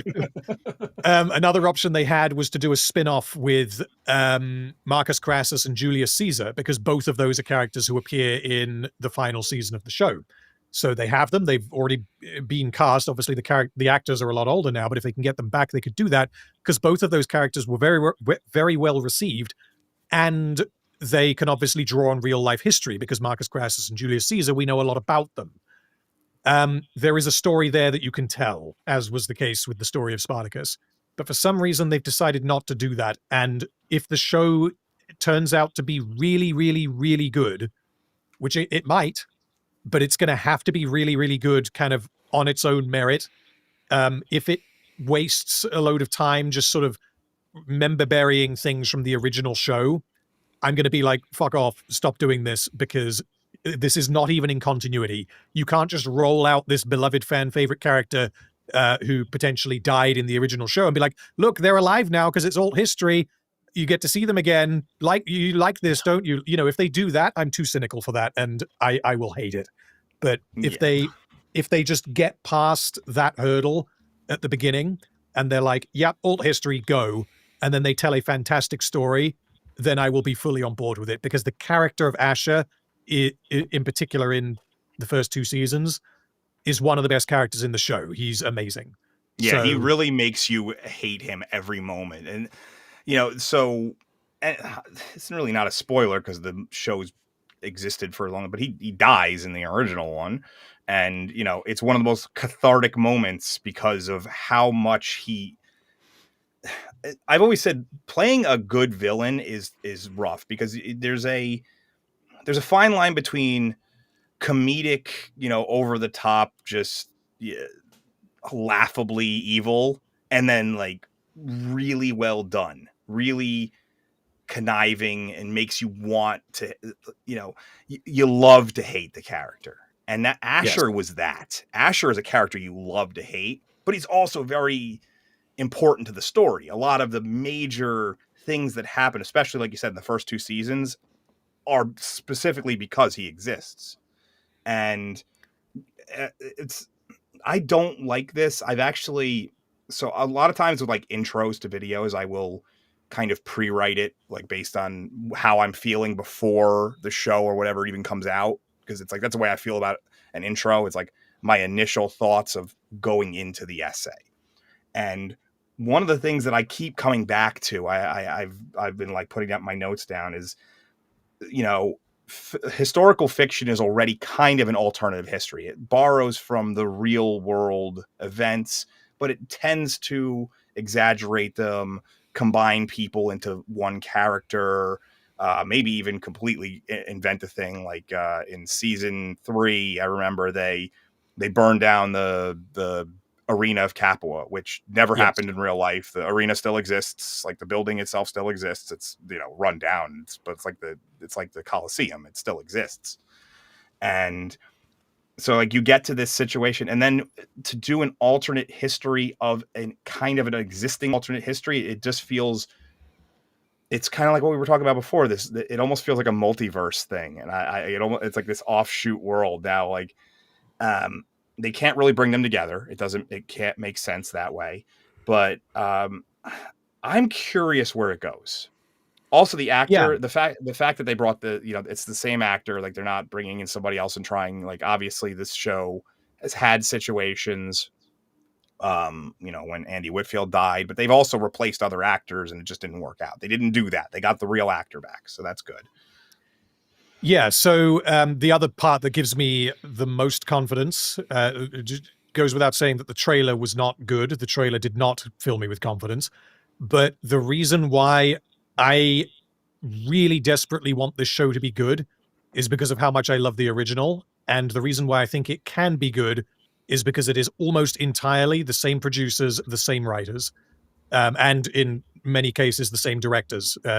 Information on that's hazy at the moment because we don't know who's directing every episode, but at least 2 of them have done work on the show before. So we already know what these writers are capable of doing, which means essentially it's a proven track record. We know what they can do. And the fact that they have gone back into the ludus, where you have, you know, the Romans are scheming to get, you know, to move up in the world, and they're kind of exploiting their slaves and the gladiators to do it. You have that sort of enclosed dynamic that is part of what made the first 2 seasons of the show so good, because you were stuck in this one location. Every now and then you might go into the streets of the city, or you might go to the arena for a fight or whatever, but 90% of the show is in one building. But there is so much like drama that is created as a result of having all of these very different characters slammed into each other repeatedly, that is largely missing. I haven't rewatched the final season, but in season 3, it's largely missing, because you're now dealing with, because the circumstances of the story change, you're no longer confined to one location, which means everyone's all over the place. You don't have as many disagreements. You don't have as much drama. You don't have the heroes and the villains constantly clashing. House of Asher has gone back to that formula that worked so well for the best seasons of the show. So they know how to do that. It could be good. I might eat my words on the 5th of December, but it could be good. Goodwin's got it. Yeah, it's kind of like a slice of life. So there's something to be said when you put characters close together in an environment like that. There's the playing off of each other is very important. Having good actors that can do that, and that was one thing that Spartacus had in spades. Almost every actor just nailed their role. There's very few that I can remember. I've always said, one of the biggest issues, and it sucks because Andy Whitfield did such a great job in the first season, and no matter what they did, no matter who they got to replace him, it was going to be a thankless job. No, it was going to be one of those things. You just do the best you can. I don't know if they had started with Liam McIntyre, if that would have worked, but but everybody, even like all the villains, just having them all in such a close proximity really ups the stakes of everything. Is at any given time, who could be listening, who could try to attack somebody. It has this tense feeling to it, and they play off of that a lot in the first 2 seasons. And you're 100% right. When they start to expand the world, it works for certain aspects of storytelling, to make it grander and bring in more people. I always said there was a story that was left on the that they probably could have went with instead of going with season 3 and just kind of being like, or season, I guess technically it's season 2 because season 0 is Gods of the Arena. Where they could have just been like, look, it sucks. Andy Whitfield died. We're just going to roll with Gannicus. We're going to do a story about his life after he got out of the Ludus, and that actor was fantastic. I can't remember his name off the top of my head, but he Dustin was so Clare. That's he's great. They nailed the casting for that show most of the time. There's a couple of weak links every now and then, but that's something as well that I think is going back to what we were saying about the Acolyte, is if you have someone who is the standout performance in a otherwise terrible show, that's an indicator that the director has no idea what they are doing. They don't know how to direct poor actors, because the really good actor is going to be able to do it anyway. Yeah. And in the case of Spartacus, they're going to elevate a bad script. Yeah. And in the case of Spartacus, you've got, granted, they don't have a huge amount to do, but there's a whole bunch of characters who are just background minor characters who are not actors. They're stuntmen who were hired because of their physiques. And they may have to do, it might not be a particularly dramatic scene, and it might even not be, 10 out of 10 well acted, but it's impressively well done in many cases. Yeah. Part of me wants this to be good. I want it to have the feel of the first 2 seasons. But the another part of me is, there's just so many times that this has happened where something comes back from a hiatus, or they're going the way the world is now with writing. I'm not so sure, Yeah, you can't even trust the original creators to do anything right at this point. Like, people are talking about, I just keep seeing buzz about Sam Raimi maybe coming back to do a new Spider-Man. I don't care. I don't trust even Sam Raimi anymore, guys. I don't want anybody touching any of this stuff. And, Random, it does give me faith, though, because Random has faith. Since Random has faith, I have faith. So, thumbs up. And he's wearing his gladiator sleeve in his profile today. So. I'm also wearing that in real life, of course. He's dressed in that, in the whole outfit. He's got the what do they call that? The basically the loincloth, but it's sublegalia. The only thing covering his balls. Yeah, that's it. Yeah. Nice. Yeah, like I mean, if I had to put money on it purely for like meta reasons, I would say that the show will probably not be good. But I know it can be, and I really hope that it is.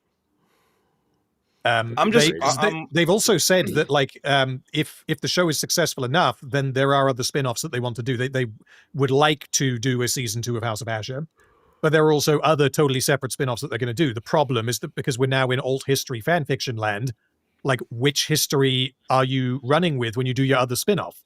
Is it a spin-off of House of Asher, or is it a spin-off of Spartacus? And that's a question that they now need to answer because they've gone with this alt history thing. And how many of the actors are willing to come back? That's another question. How many of them are even physically capable of like would look good? Like Asher's one thing because he had this weird, when people when guys shave, they tend to look younger.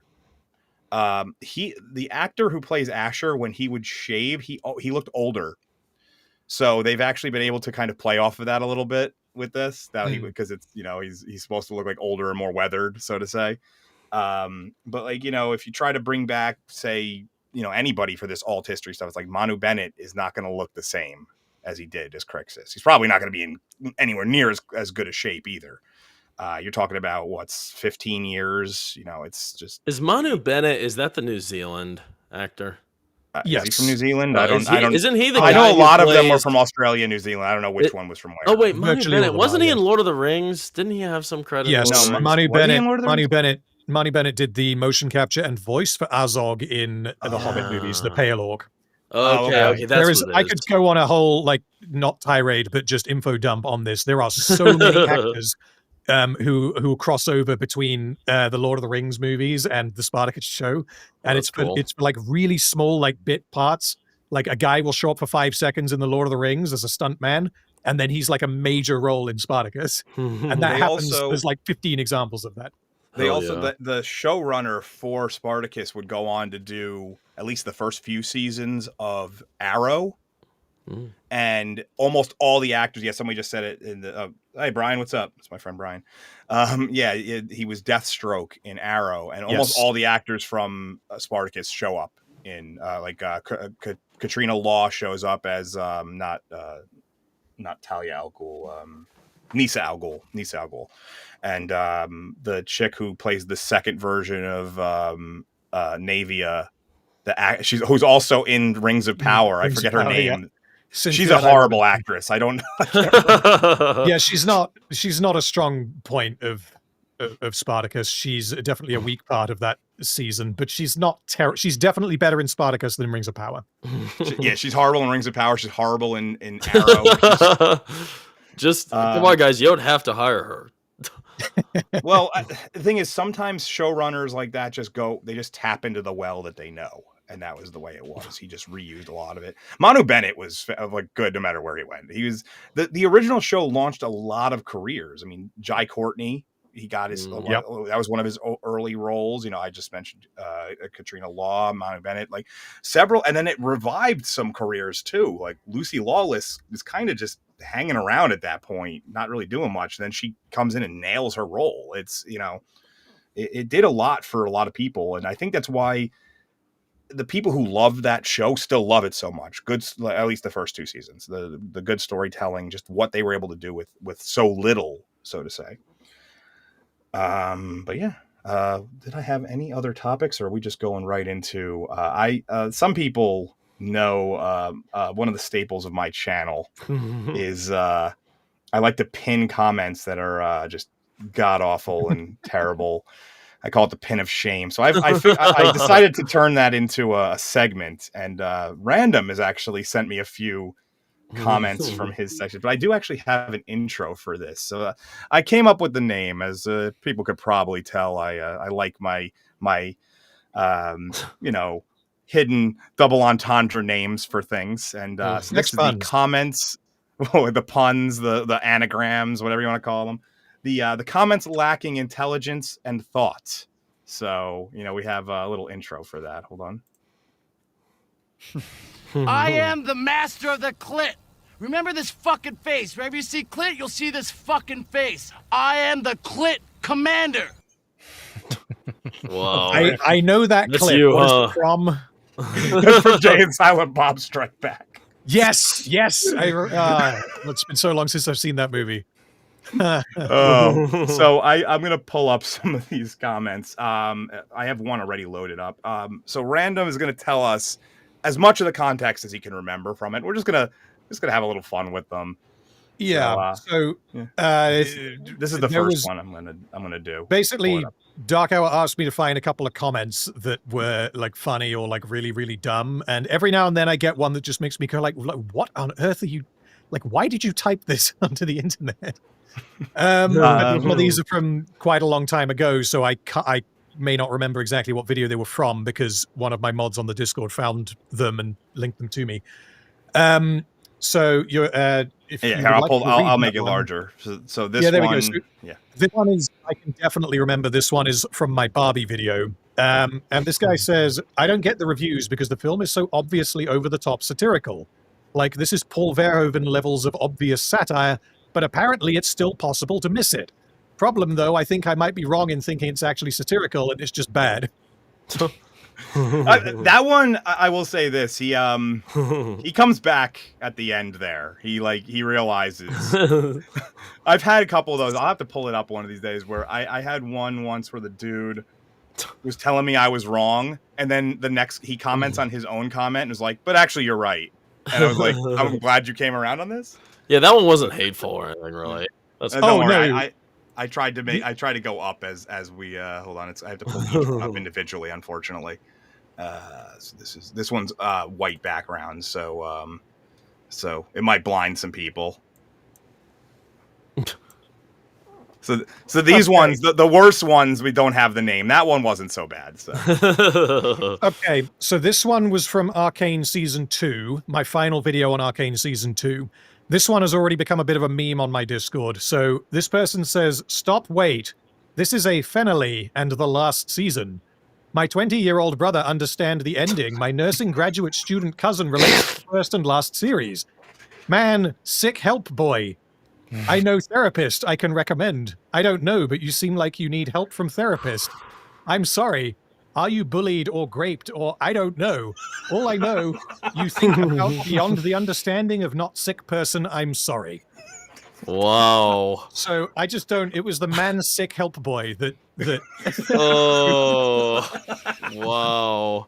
How does someone write that? So my guess is that person's not an English like that's ESL, and because I've had a few of those where I'm like, there's no way this was definitely someone put it into Google Translate or something because this doesn't make sense. That's my guess there. People may well use what is it, like text to speech or speech to text, like that's going to be a thing that people use. I don't know exactly how that works with YouTube, but in like live chats that happens sometimes. Something will just be horribly mistranslated and they'll be like, God damn it, why can't YouTube do this properly? That's the excuse I use, but I just typo a lot. I have this excitability problem where I just start typing and I just hit send before I proofread, and I make that mistake far too often. You didn't proofread for naughty words. Yeah. Well, no, it's not even that. Sometimes it just won't. I miss phones that had some tactileness to them. The smartphones, you don't actually know which button you're hitting a lot of the times. So you'd think we'd be used to that by now, but okay, let's see. Yeah, that one was definitely tripping balls. Here we go. Now, so this one I also remember. This one, it relates to Arcane Season 1, if it was on that video, I can't remember, but this is the comment that I've mentioned definitely once before, because to me, it just signifies everything that's wrong with this argument over whether or not things are woke, because you are no longer talking about whether or not it's good. So what this person says, for if anyone didn't know, I praised Arcane Season 1. Yes. So, sorry kid, Arcane League of Legends Season 1 wasn't a masterpiece, unless a masterpiece of mind-jobbing. It was the worst kind of cultural Marxist feminist propaganda because it was so well made. Unlike open propaganda such as Disney's The Acolyte, which was crap on nearly every level, so most people could see the manipulation, Arcane was high quality, and so most people either didn't see the ideology, pretended it wasn't there, or didn't think it mattered. As with video games like Baldur's Gate 3, Arcane, which is also amazing, Arcane Season 1 was an example of the most dangerous kind of media manipulation, and decades of this kind of subtlety is how we got here in the first place. I'm glad Season 2 was a train wreck. Wow. Yeah, so if people who think like this, I just see as political activists. You know, you're not, when you're watching something, you're not trying to work out, oh, okay, am I entertained? What's good? What's bad? What works? What doesn't? Am I engaged with the characters? You're working out, does it have this buzzword in it? And do I agree with it politically? Is this dangerous for the culture that we live in or whatever? That's a discussion you can have if you want, but that's totally separate to the discussion of, you know, whether it's good and why it's good, which is what I was talking about for Arcane Season 1 for like 12 hours or whatever it was. So yeah, I don't know. I saved that one just because of the level of brain rot that I haven't seen anywhere else. So those are my favorite comments. The one where the person almost seems like they're arguing with themselves. Like the first one was like that too. It's, you know, the first one was a little bit more benign. Like it wasn't that guy was not, you know, there was nothing really particularly vicious. That's why I put that one first. It was, that's why I didn't mind that his name was still in there, because it was like no one's gonna hunt that guy down. Nah. But, like, I mean, anybody who really wanted to could find these in your comments. But that's true. This was.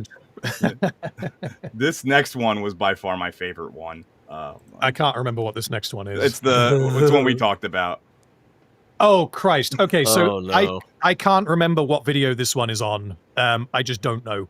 So I like your analysis, but I have to think you have weight problems just due to how often you refer to it in every video.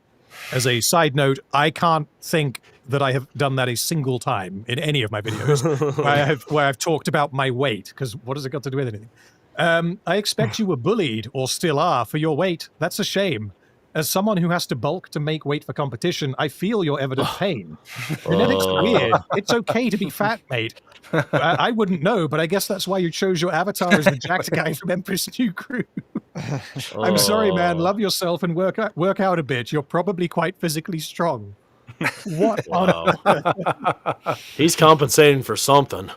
I mean, apparently, the reason why I can't remember what video that's on is because I read that, or I saw the screenshot again from when I had saved it however many months ago it was. Just thinking back, like, what video would I have possibly started, like, talking about my weight? And according to that comment, I'd done it multiple times. Yeah. How does that come up in casual conversation? No, I don't know. How does it come up? I think that's also a go-to for a lot of, because people have done it to me, and I've seen other people do it to other people on like larger streams, where just in the comments there's like, look at the fat guy, look at him, he's so fat. I'm like, I've seen some of you people in the other side. Yeah. I sometimes I think it's just a lot of projection for that kind of stuff. Oh, I mean, it is like, you know, if the comment had just said, "Lol, you're fat," or, you know, something like that, it's just like, okay, I don't care. But like this person seems to have put effort in and read things that either don't exist or, like, I can't even think what they were, to try and offer me like words of support, like, yeah, you should exercise and then you won't be fat, like all. Yeah, what the hell? Get on a good diet, eat a little bit more, eat a little bit more black beans in your diet. Fiber will help you, that kind of shit. Like, that'd be funny if they started giving you a dietary plan every subsequent video. They're like, hey, this week you should really work on this, like, I did miss this super chat, by the way. Ms. Sparkles disagrees with everything I said. $2. I hate her. But she paid me, so I don't really care if she disagrees with me. Disagree with me all you want. Disagreeing, yeah, right, exactly. So I don't have a chat like pulled up. I didn't think I don't have too many hate chats every once in a while. But that is the advantage you are currently in, of the growing of your it's coming, base. Yeah, it's coming, trust me. But I had this one from this dude, and he would comment on, I don't know, 1 out of 3 videos that I would do, and he'd ask me about this movie called The Sorcerer with what's that guy's name? The dude from Jaws. Roy Scheider. Yeah, Roy Scheider. That's right. Yeah. So I had no idea what this was for the longest time. He would write papers in these comments talking about it, and I really wasn't interested in seeing it. But he was so persistent, and eventually I'm like, all right, fine. So I watched it, and I didn't like it at all. So then I told him I didn't like it at all, and then he got really upset and he unsubbed. And like all that effort for months, I'm not kidding, months, he would go in my comments and talk about it at length, and then I told him why, and I gave him reasons, and he hated it, and then he unsubbed. That was something I remember so well. That's the only thing that really comes to mind. That was strange. I'm gonna tell you this because obviously your channel is like emerging, and you know like Random will probably speak to this. That's you want that person to unsub. It sucks to see the number go down sometimes, like even if it's just like 1. Yeah, but you don't want someone who's just not going to watch any of your stuff because it's just going to hurt your numbers overall anyway. Like it's not going to help you if you have people that are subbing to you and never watch your stuff. So you're actually better off. Sometimes if you wake up and like you're missing like 10, 15, 20 subs because they purged it, it's like you're like, okay, good. Those people weren't watching, probably bots or didn't watch anything anyway. Yeah. You learn. It sucks early on, but you learn to actually enjoy that because now you know that you have a higher concentration of people who do enjoy your stuff. Yeah, yeah. Well, I appreciate the encouragement. I wasn't butthurt by it, but it was. No, I'm not saying that you are. I'm just saying that that's actually probably a good thing. That you'll see that more. You'll see a lot of people say unsubbed, which it's like it's this. You don't need to announce your exit, man. This isn't like. No, sorry, buddy. If they're up, yes, exactly. If they're unsubbing, you're winning. Yes, kinda. Well, I mean, it's any channel. Like, there's always going to be ones that fall off the back end, and you'll gain more on the front end. It's just how it works. There's a reason why it's not an endless stream of people. Just going. Did I miss any topics? Because we're hitting that 2-hour marker right about now. Did I miss anything? Did I put in? I don't think so. I don't think so. I think we got everything. Okay. Oh, some people unsubscribed to me. Awesome. Not Z3PO just unsubscribed. I'm glad because I'm pretty certain that you don't actually exist.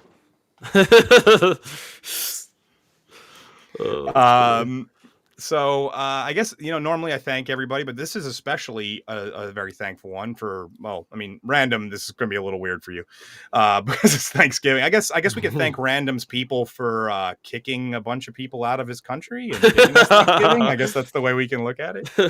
I'm thankful for Random.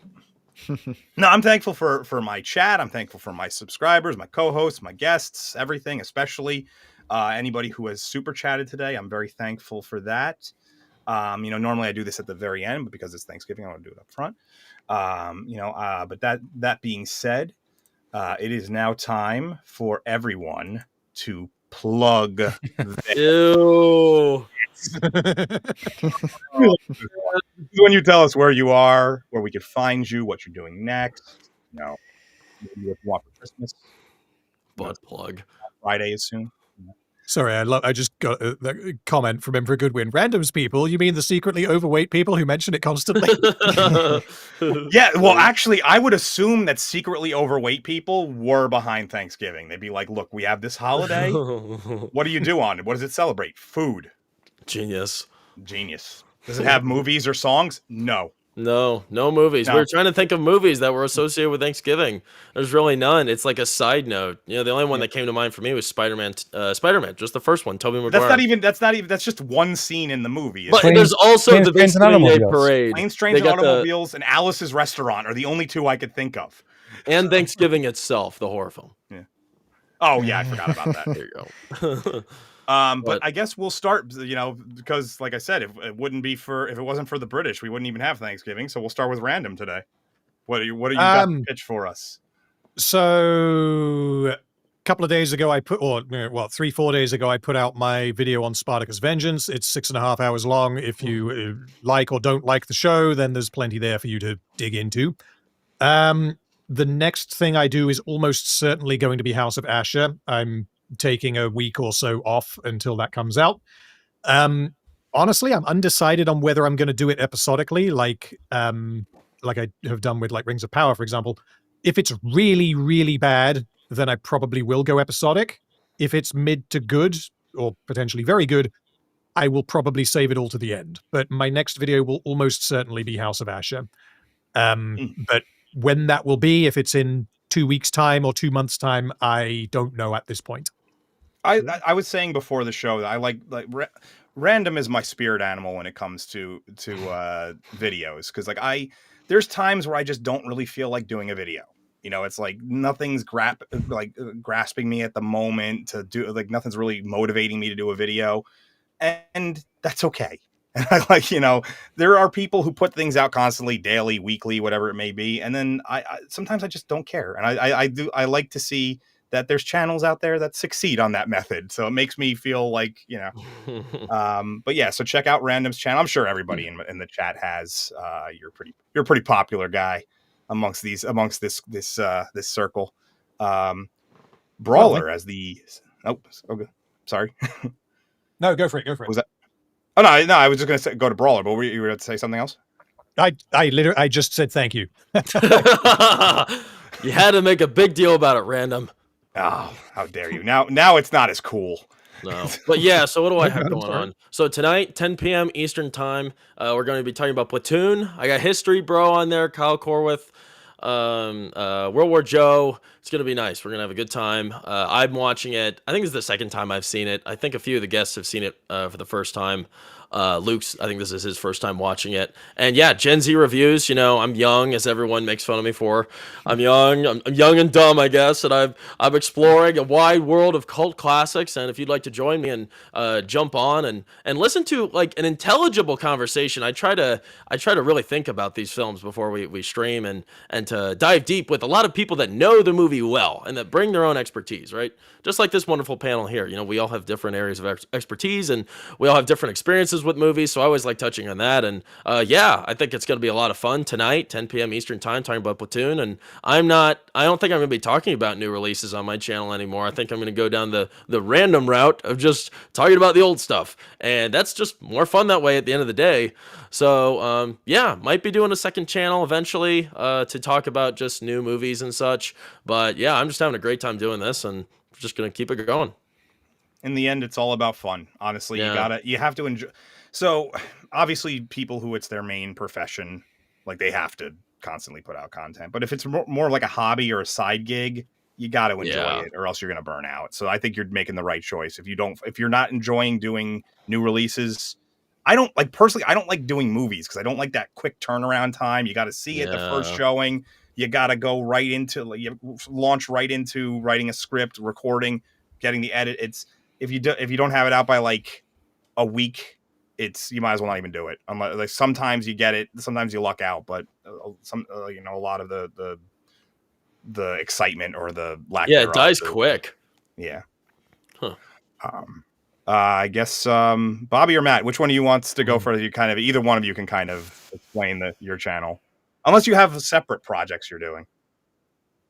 Go ahead. No, we're working on the same stuff, but you know, like what Brawler was saying, we're trying to focus a little more on things like we actually want to do, and you know, we're at a point now where we can finally do that. Because we were doing like movies we had no interest in, and it was kind of a slog. But we're focusing on doing stuff we care more about now. So if, you know, we miss a week here or there, that's just the way it goes. But you know, we've been doing all of the Alien movies, so we got our Alien 3 review coming soon, and then it's not like a huge release time for like big stuff. So like Matt said earlier, we're going to be doing Avatar, but also we have the 10-year anniversary of Force Awakens. So we've been getting a lot of recommendations, requests for us to do the sequels. So we're finally going to dive into that in December and then see where that takes us.